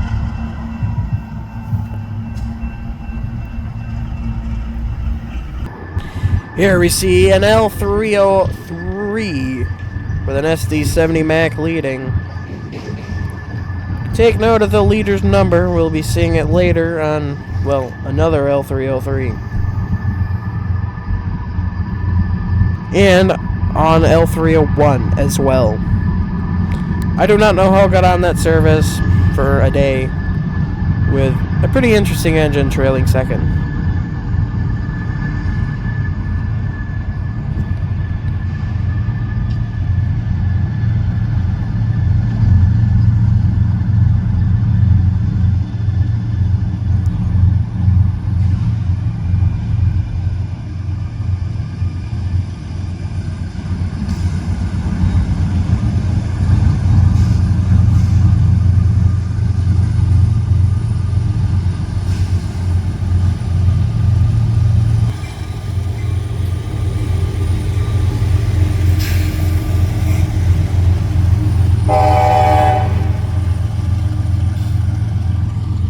I also find it interesting yet another ES-44 Ace H in new fret colors, along with the ACFX blue striped paint scheme is what I call it, along with a big blue CSX boxcar.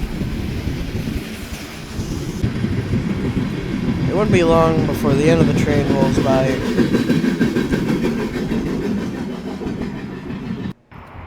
Here we see in L301 with 4037 once again ripping by one of my favorite spots here to Railfan.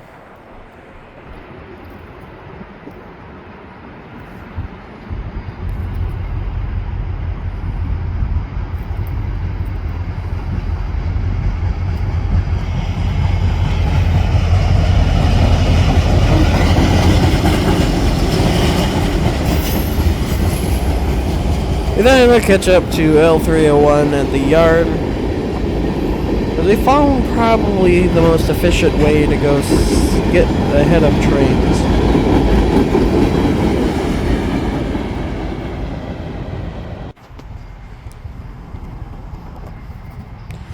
And we're testing this out for something that'd be happening the next day. It's because we wanted to catch it in a few spots because, well, it's rarity.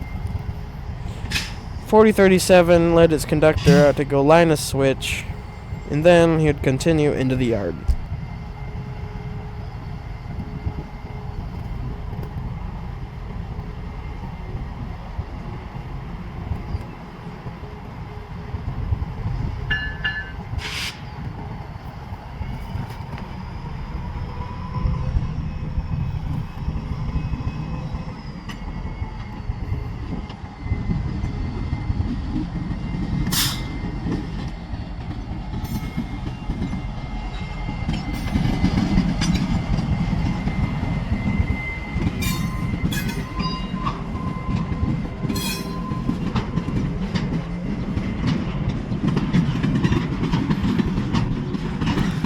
Here after the L301 comes in, we would get to the next day where I said there would be something interesting coming into the yard.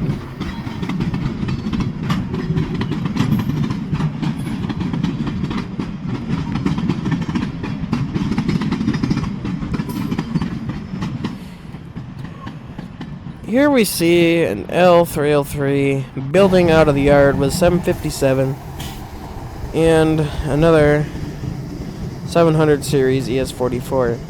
Here we see some sort of Y job. I believe this is Y106 coming into the yard to bring mostly scrap cars in. None of these trains are what we're mainly here to see today.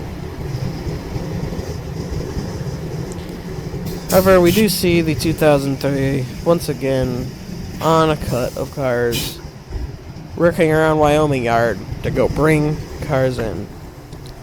723 and 757 were probably most likely waiting for this thing to get past Plaster Creek.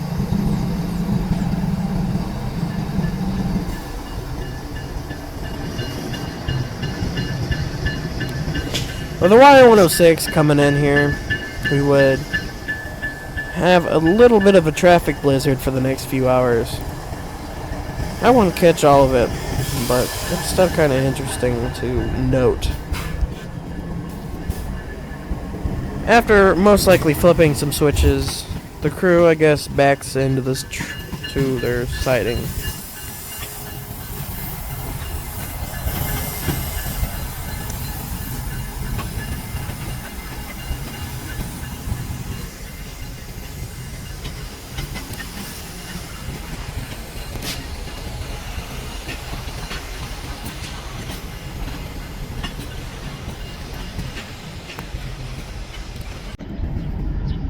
After hooking onto his load, L303 was slowly pulling out. And with the main prize of the day slowly heading toward us, it wouldn't be long before we ended up breaking off of this train to go find the true prize of the day.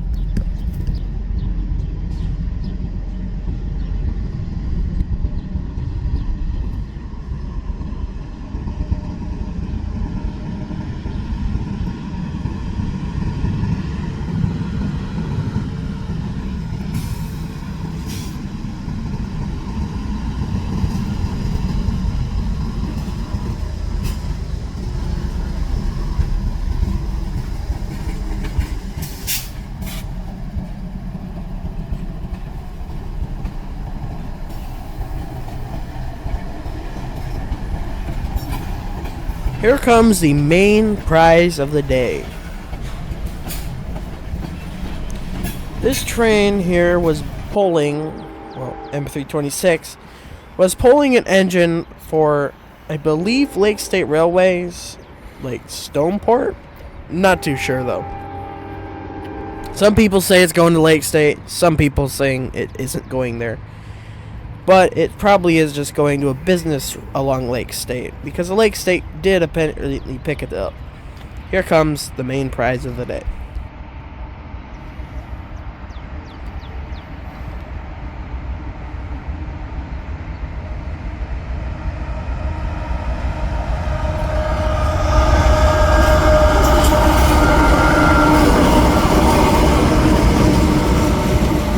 Dead in tow was CSX 9043, a former CSX-9. Only about 50 of these things are made. Following it is a Pan Am boxcar, along with some sort of potash hoppers. I'm not sure their heritage. Here's our new found route here. Pretty interesting. We go up and over, and also note the radio chatter as well.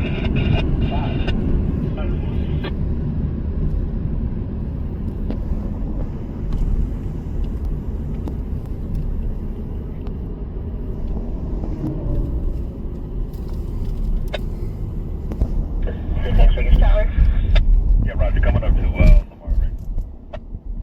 Alright, we're gonna bring you 2-yard lead. We'll get your signal off of even at faster. I have to settle for a starter.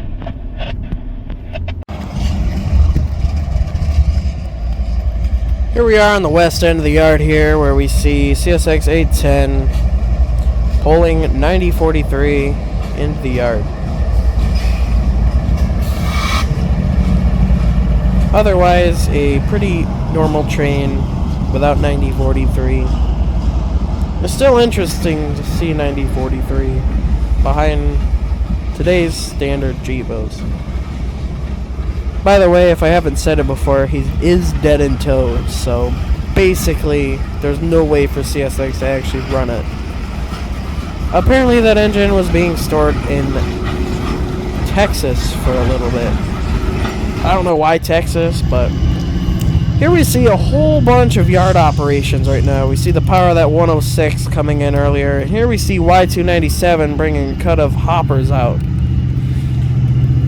We also see the 810 and the 9043 sitting off in the side there.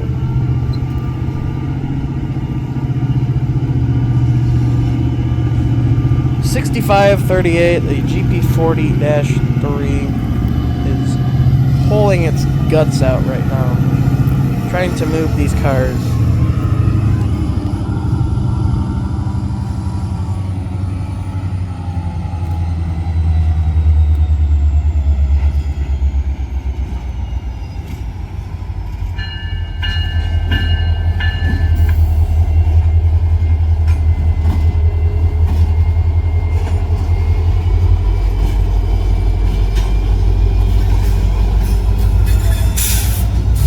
This could had some pretty interesting cars on it. A couple DM&Es and newer Canadian Pacific hoppers, along with a Union Pacific box hopper in the consist as well.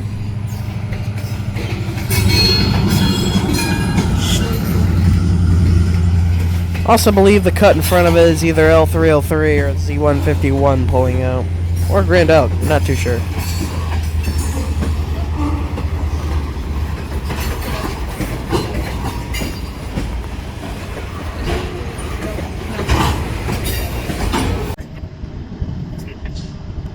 After that cut moves out, 810 and the 9043 can roll on out of the yard in order to finish bringing their cars into the designated tracks.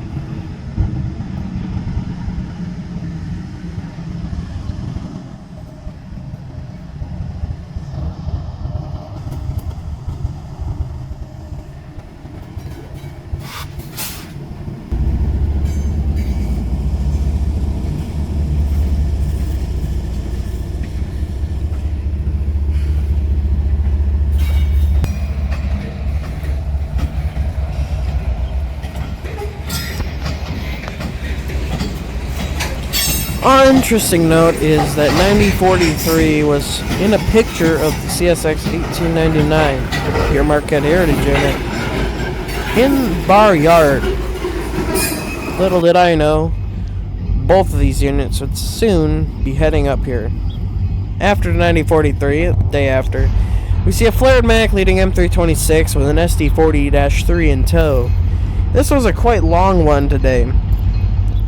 He had a DPU around car 90 something.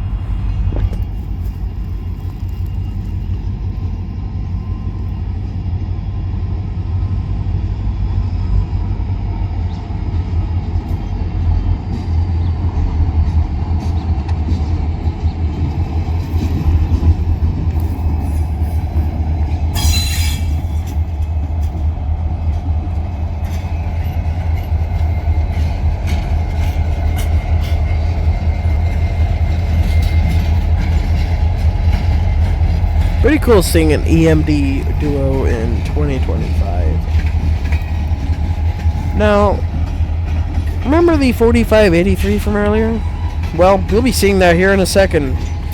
This is the same day as L301 had 4583, along with another pretty big road diesel on it.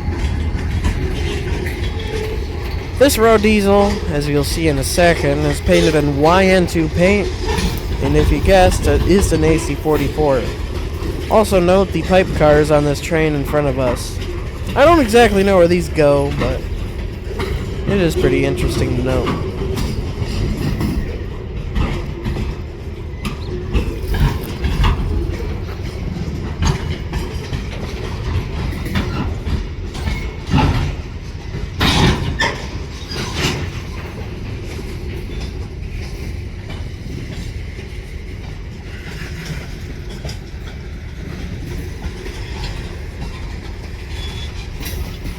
Here sitting by Granville, we see an L301 waiting for a switch key for a place they haven't switched in a while. You can see they've pulled out a center beam here, and, well, there's the other end of the train. Here we see 4583 and the AC44 number 378, which has seen better days. For whatever reason, 4583 started tweaking and sounded like it was about to shut down, but they kept it on.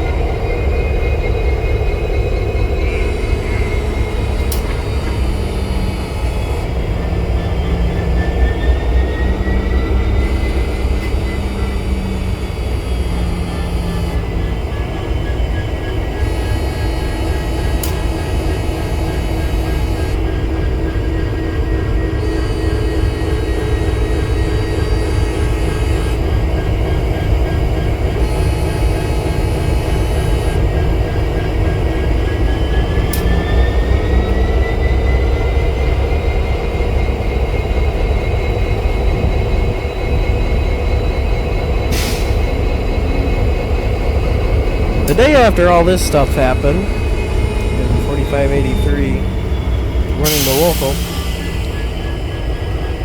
I would hear word that this exact power set would hear out in L303 on Saturday. Here we see a CA-101, I believe, along with an airplane up in the sky.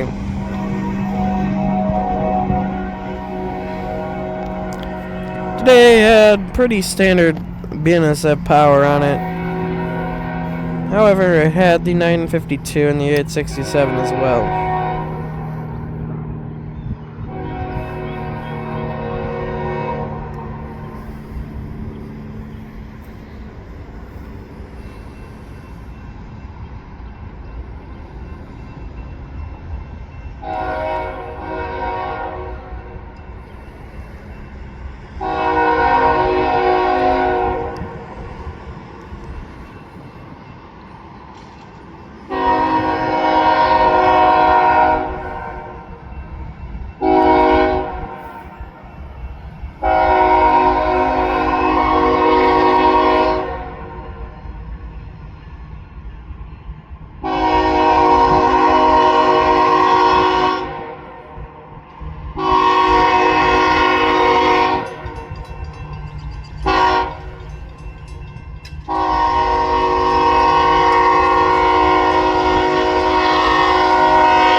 Of course, behind the train, we would see an SD-70 ACE, his rear DPU.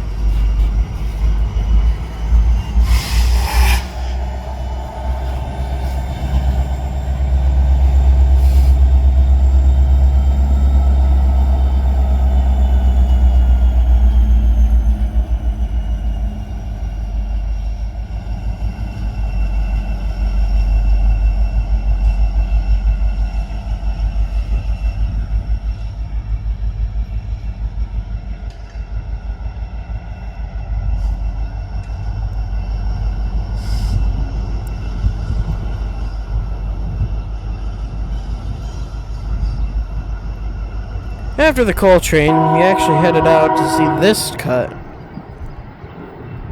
An AC-44 Union Pacific with low ditch lights.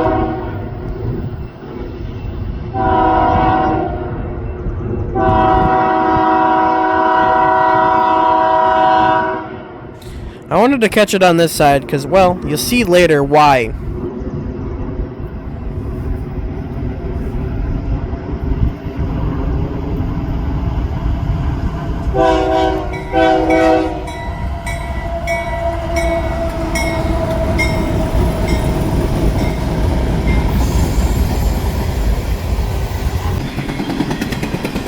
Here you can see a few weirdly colored hoppers again,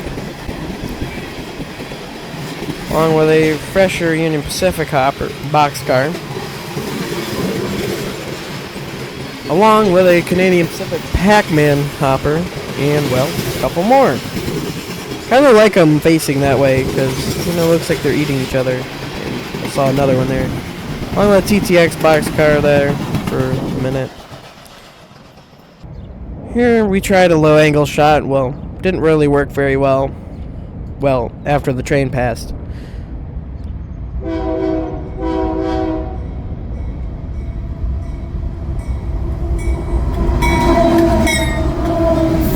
Yeah, it kind of worked. You're doing the same thing that we did with the 9043. We head over the bridge here, just outside of the yard. Also hear the yard talking to 326 as he's getting into the yard.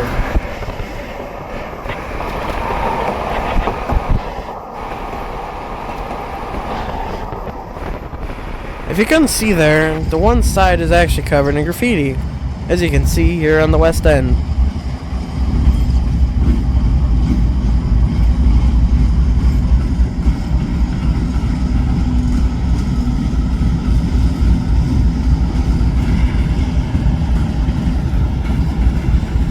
We then head down to the east end of the yard here like normal, and we would see a yard job shoving back. Once again, blocking our,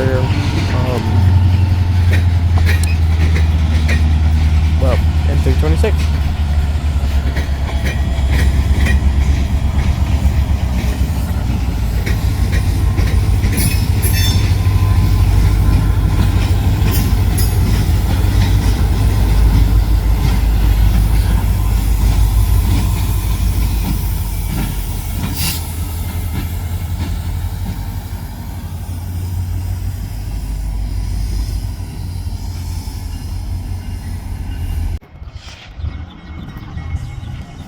Here's the old AC-44 and the ES-40DC pulling out, along with a yard job rolling back into the yard.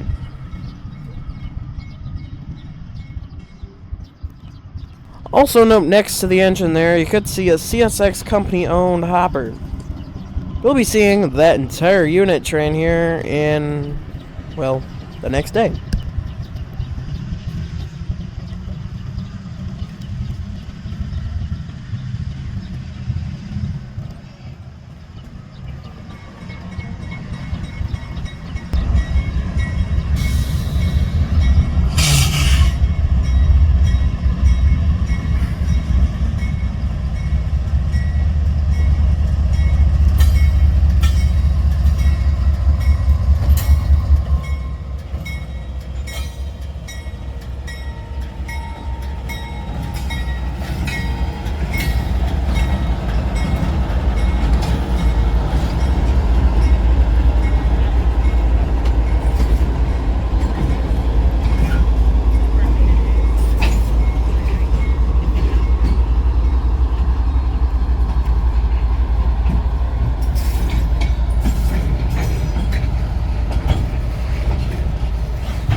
The very next day, we see a solo ES44AH backing onto the cut of CSX grain hoppers. They had an SD70 Mac on the very, very end of the train. They ended up pulling that to the front because they're having some connectivity issues here with the 3190 or 3148. Around this time, also, the power for L303 was going to go online to pull, well, L303. I didn't catch that online because they ended up parking in an area we really couldn't see. So, here comes the power from that grainer back out again. This grain train is heading to Weberville, I think, or heading out east, maybe. Not exactly sure where he's going, because the symbol really doesn't give me a whole lot of help. This is G089, for anybody wondering. Here we see L303 with, well, the SD70 Mac and the AC44 coming out while they were trying to get the grain train all sorted out. They ended up stopping here for that grain train to pull out. Finally, they were able to bring the 4714 up front, and we're going to just couple it next to each other so that they were able to roll out together.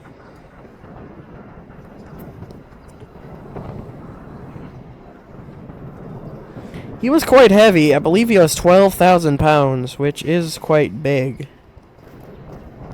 90 cars over 12,000 pounds. They definitely needed the second engine, so they couldn't just leave with a 3148.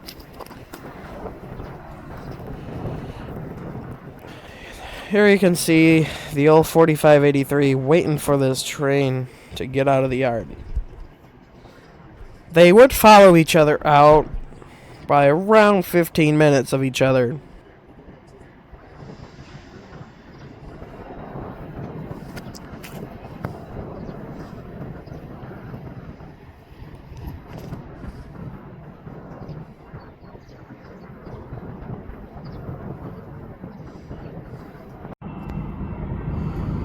We then cut to the train in Garfield Park, Michigan, where we would see the G089 in front of the L303 with that YN2 and Mac Duo.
Here we get to see the G089 here. Here we see a few old Grain Express hoppers, along with a few of the older style boxy hoppers.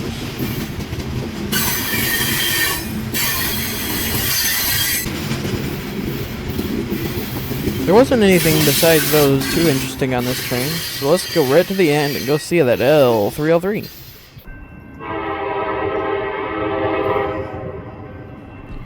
.4583 is the same spot, just without that weed blocking the view because, well, standing on the other side of it.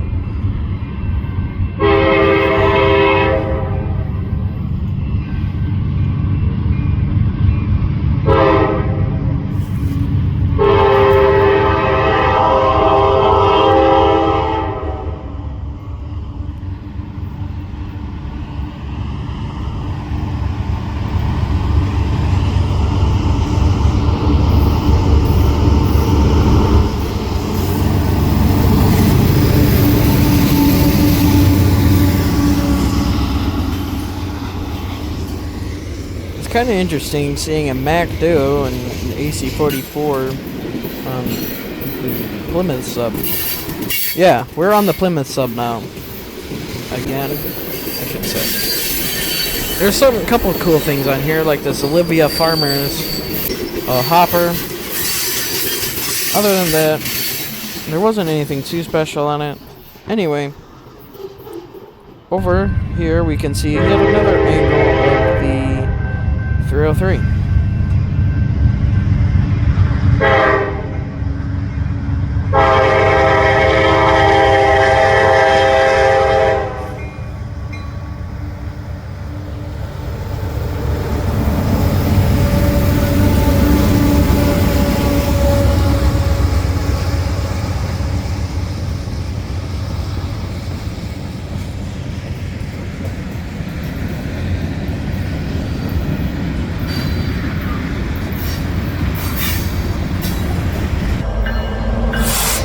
Here we see loaded coal train C800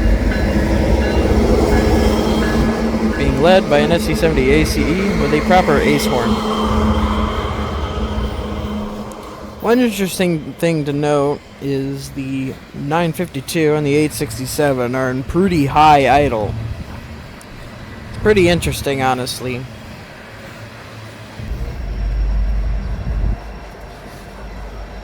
Here running up the end of the train, we have yet another BNSF ace.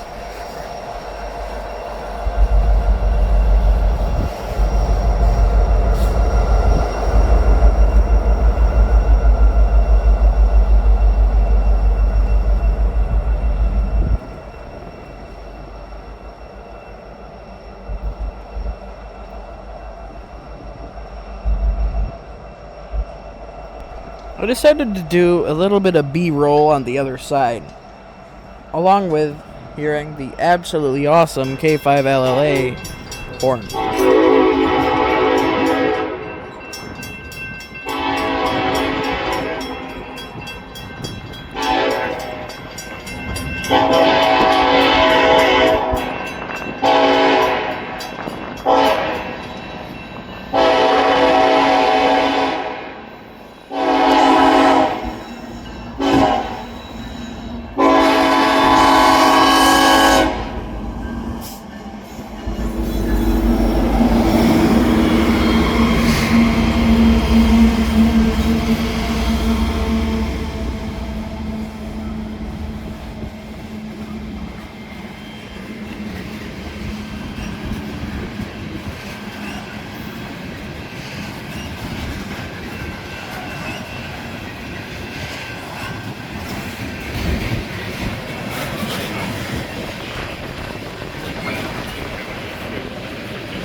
After the DPU of this train passes, we wouldn't have to wait long for the next something interesting to come up. This time being CSX 4568, which we have seen here on the Grand Rapids sub before. However, this time it's leading.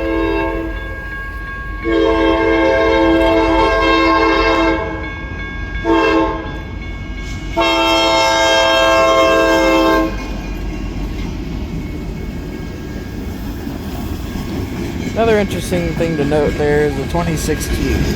I'm not exactly sure why that's up here because I haven't seen it really at all. Also, for the interesting stuff on this train, we get a car of electrical poles, the hopper, which I presume is loaded for the coal plant, and this absolutely awesome boxcar there with a whole bunch of awesome graffiti on it. We then head down to the west end of the yard. We see 4568 pulling its cut out of, or, well, running engines laid out of the yard.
Here we see yet another L303 being led by a SD70 Mac.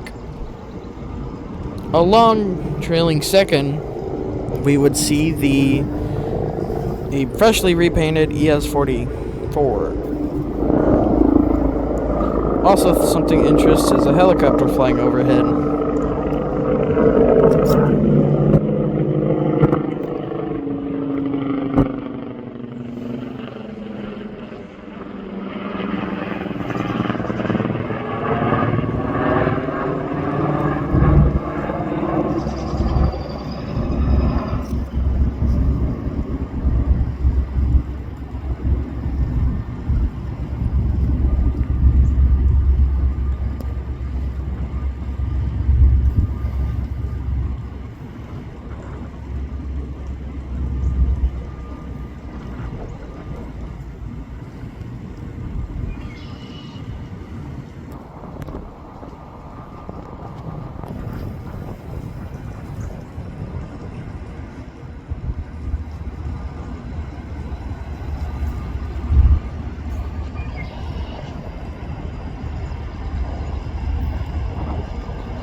I find it interesting CSX is repainting those old ES40 DCs. I wonder if they're rebuilding them or just repainting them. Toward the end of the train, though, we see two telephone pole cars. Now, we head down to the yard once again here to see a yard job. I believe Y126 with a 2003 rolling in.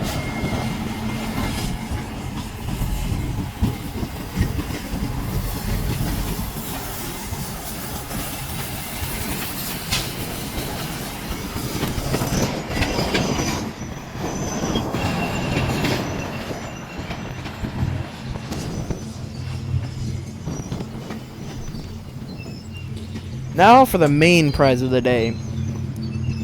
After we see Y106 come in the yard, the defect detector is triggered for the Grand Rapids sub. And back on to the Grand Rapids side, we would see the Pure Marquette Heritage Unit coming up the CSX Grand Rapids sub with the Pure Marquette paint scheme being seen for the first time in over 50 years.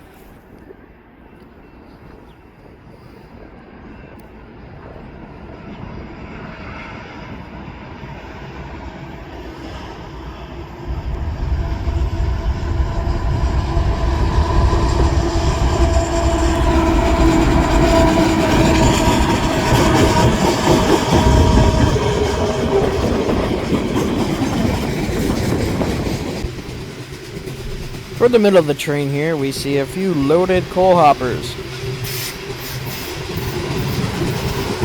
Well, a few more. Rolling up the end of the train here, we see an ET-44 shoving.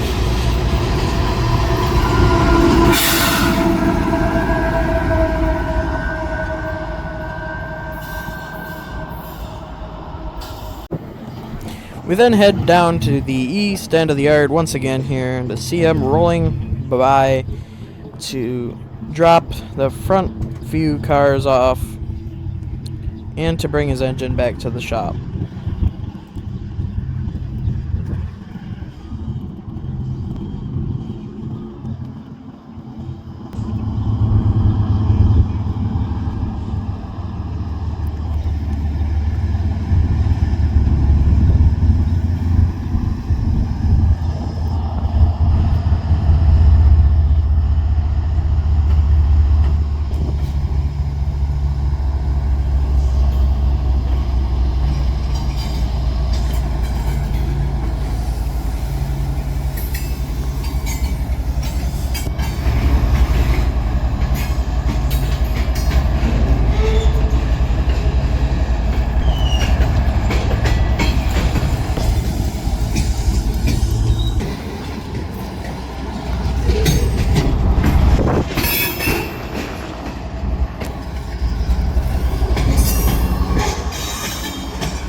We'd come back out to the tracks again to see yet 1899 once again.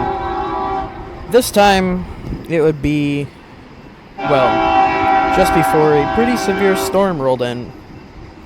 The storm was just hitting the lakeshore when we saw this and heard a horn and decided to stop.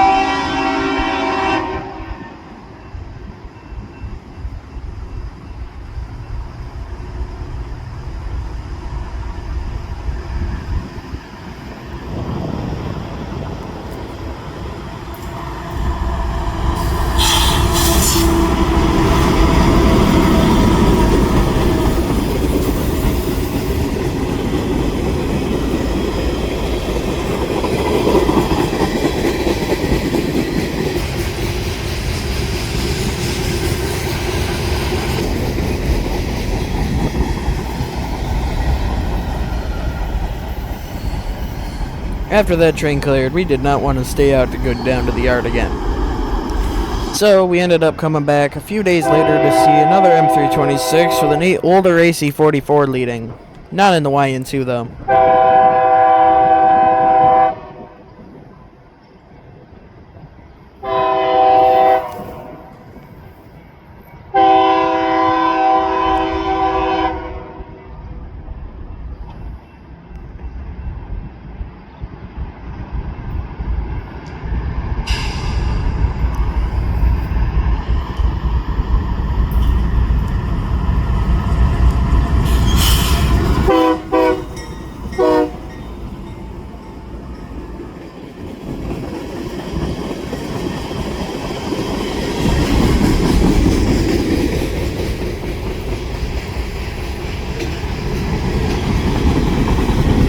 Something interesting is, well, open door box car, and toward the end of the train we see a spine car loaded with dumpsters.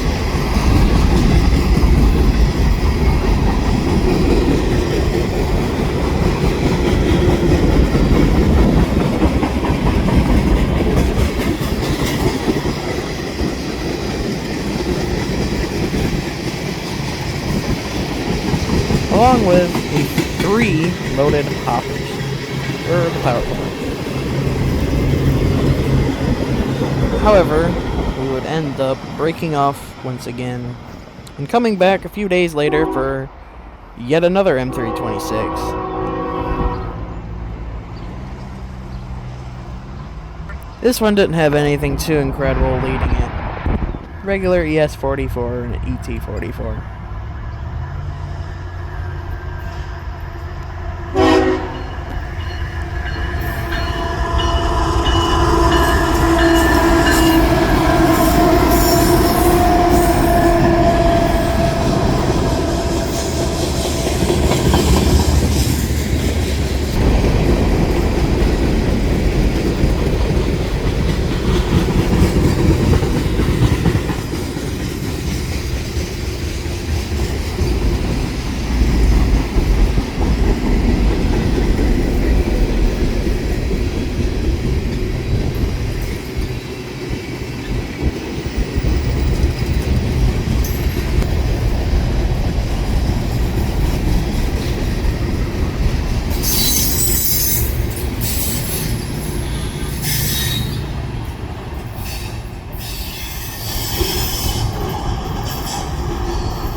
After that came by, we would see Potash Train, first time on the channel. So I'm going to let this one fully roll by first.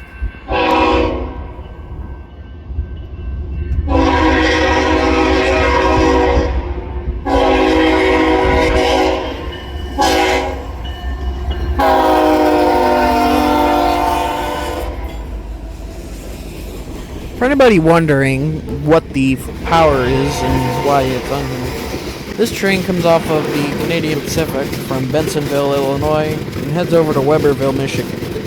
They ended up tying down in the yard for the night, waiting for a new crew. Being a sub power as well, the coal train power just needed to give a little extra leverage over the hill.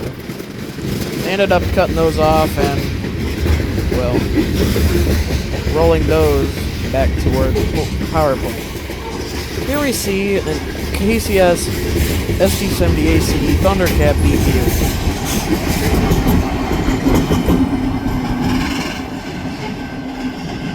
First KCS power I've seen on the Grand Rapids sub, and ends up to be an Ace Thundercat.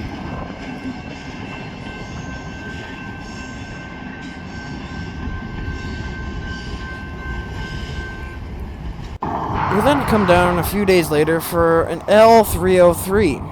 This time with the Spirit of Louisville, CSX number 12, leading, with a pretty unique horn.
today's L303 consist, we see a couple larger cars carrying those electrical poles.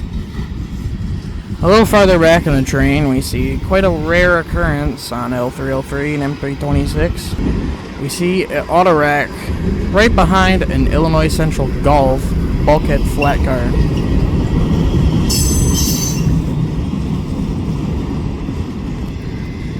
Towards the end of the train, we also see another former really cool railroad car. See, in the mix of old gondolas, we see a few CSX ones, along with a yellow CSX in the Conrail reporting mark. However, right behind that, we see a Delaware and Hudson rock hopper, which I believe is a ballast hopper.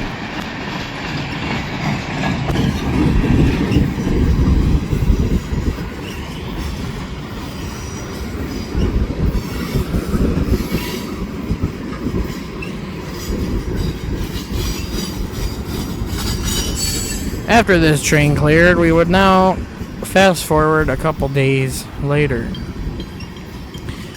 Here we see this next train is L301 once again. However, this time it had something pretty special in the consist. Today's L301 had a pair of SD40-3s leading and around 30 cars that were maintenance away. Many flat cars with a whole bunch of maintenance equipment on it, along with a few really old boxcars and gondolas.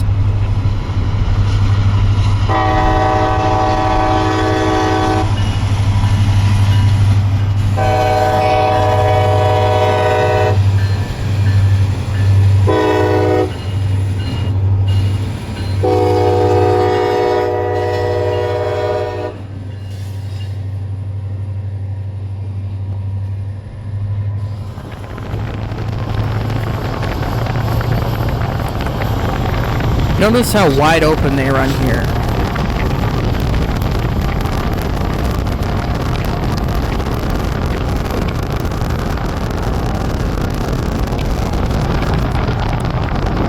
This was a fun train to chase, especially because of everything that was on it. We were able to get a good view of basically every single car, along with the SD40-3s that led the train. Also, a few horn shows were given during the chase.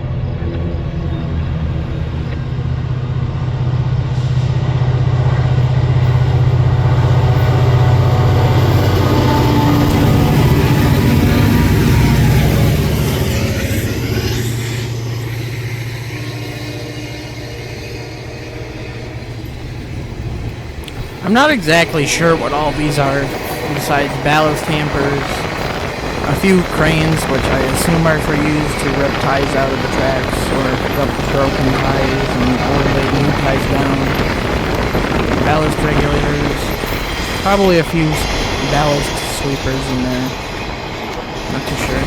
Also found it interesting, between every single car, well at least most of them, were drawbars, where you can't necessarily detach them very easily.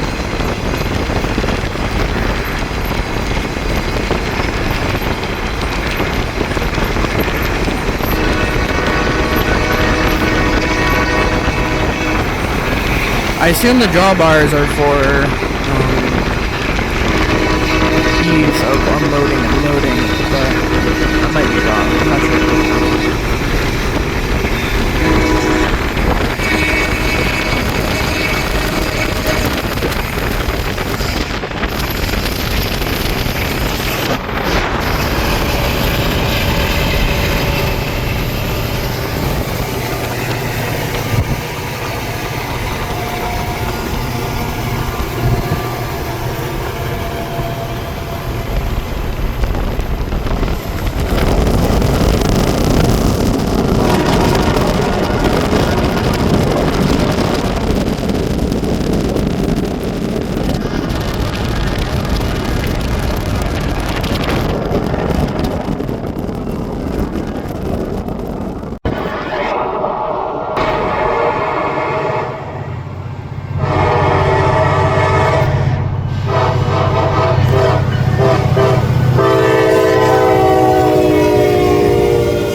After this final run by, the very next train would be another M326, this time having a YN2 leading.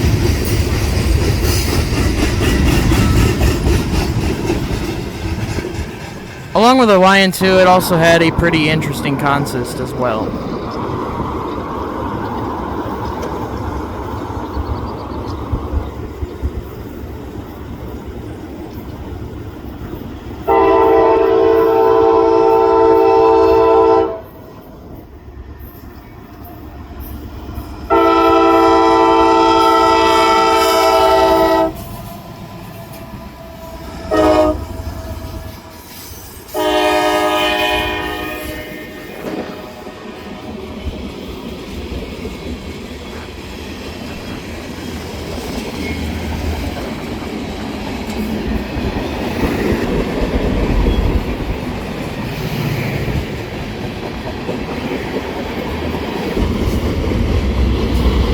After this train cleared, we would head back down toward the power plant to see a loaded coal train heading in.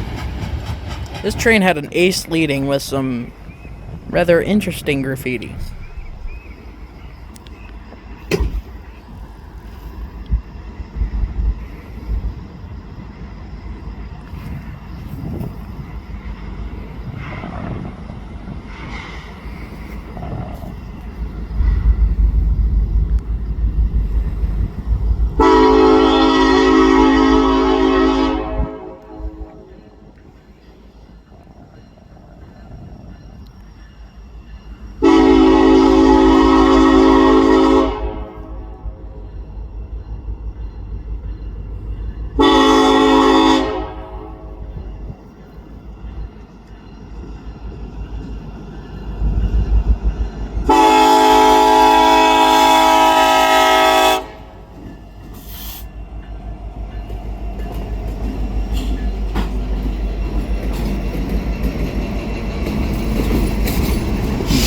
Spoiler alert, this will be the last time that we would see 3204 and 973. Well, 973 in the helper set. As of recently, it was taken off because there was some issues with it. I'm not too sure what those issues were, but...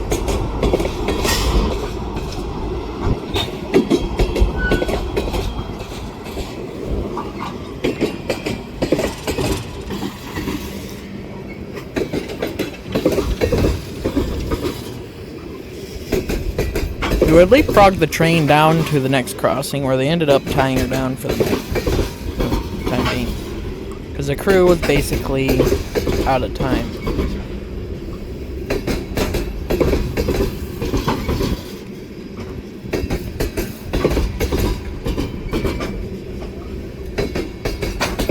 Here we would be able to see the interesting graffiti on both sides.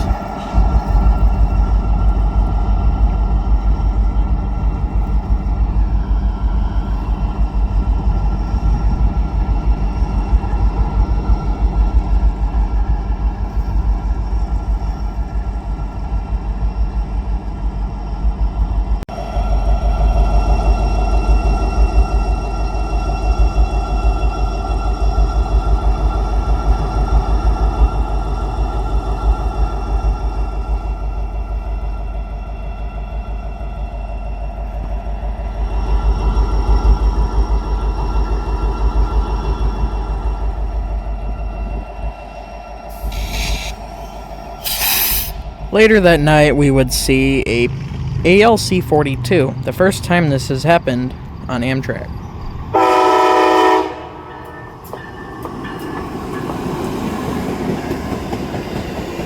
This happened to be one of the first times I've actually seen a P370 with a full venture car consist. It doesn't happen very much, but I guess now it's going to be a normal thing.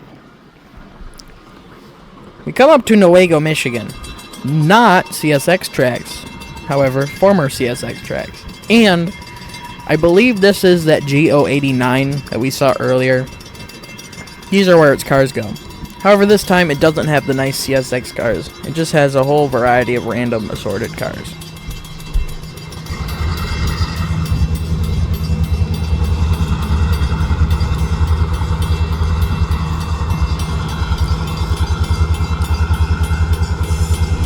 Now the main thing for appeal here is the engine. This is Marquette Rail 2040. One of the cooler, in my opinion, of the Genesee and Wyoming Railroad Heritage Unit. The nice American flag and camo paint scheme. I think this one just looks really cool. I have seen 2042, which is the Genesee and Wyoming Whisker, but I don't think it's as cool as this one though.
We would then run over to the other side of the track so we could get the other side view of the engine.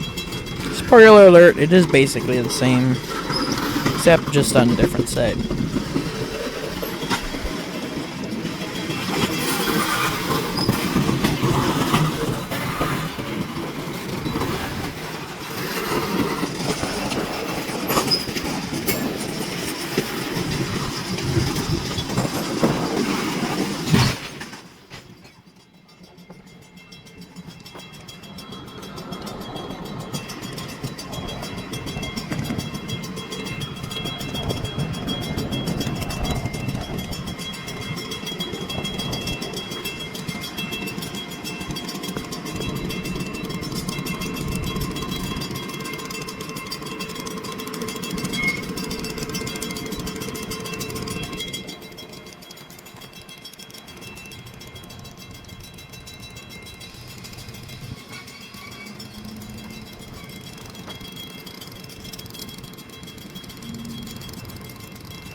Here we see M327.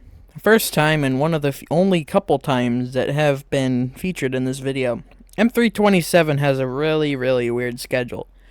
Sometimes leaving at 5:30 in the morning, other times leaving 7:30 in the morning. Thankfully today we were able to see it, because there is one special train that would be coming a little bit later.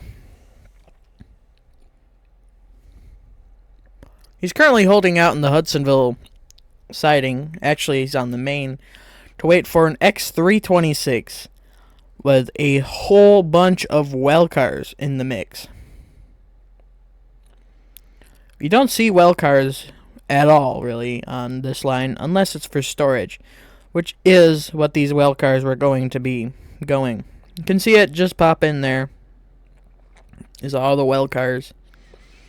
And leading the X326 today is actually the Seaboard Coastline Heritage Unit, number 1967. So, that's awesome.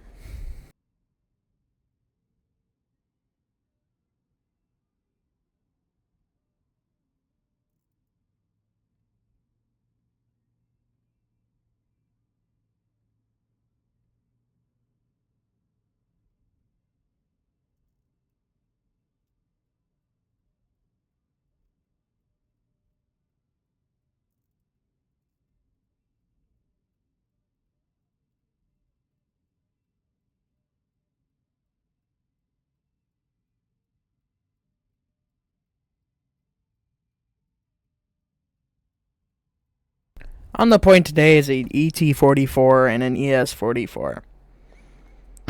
Here we see X326 with the 1967 leading.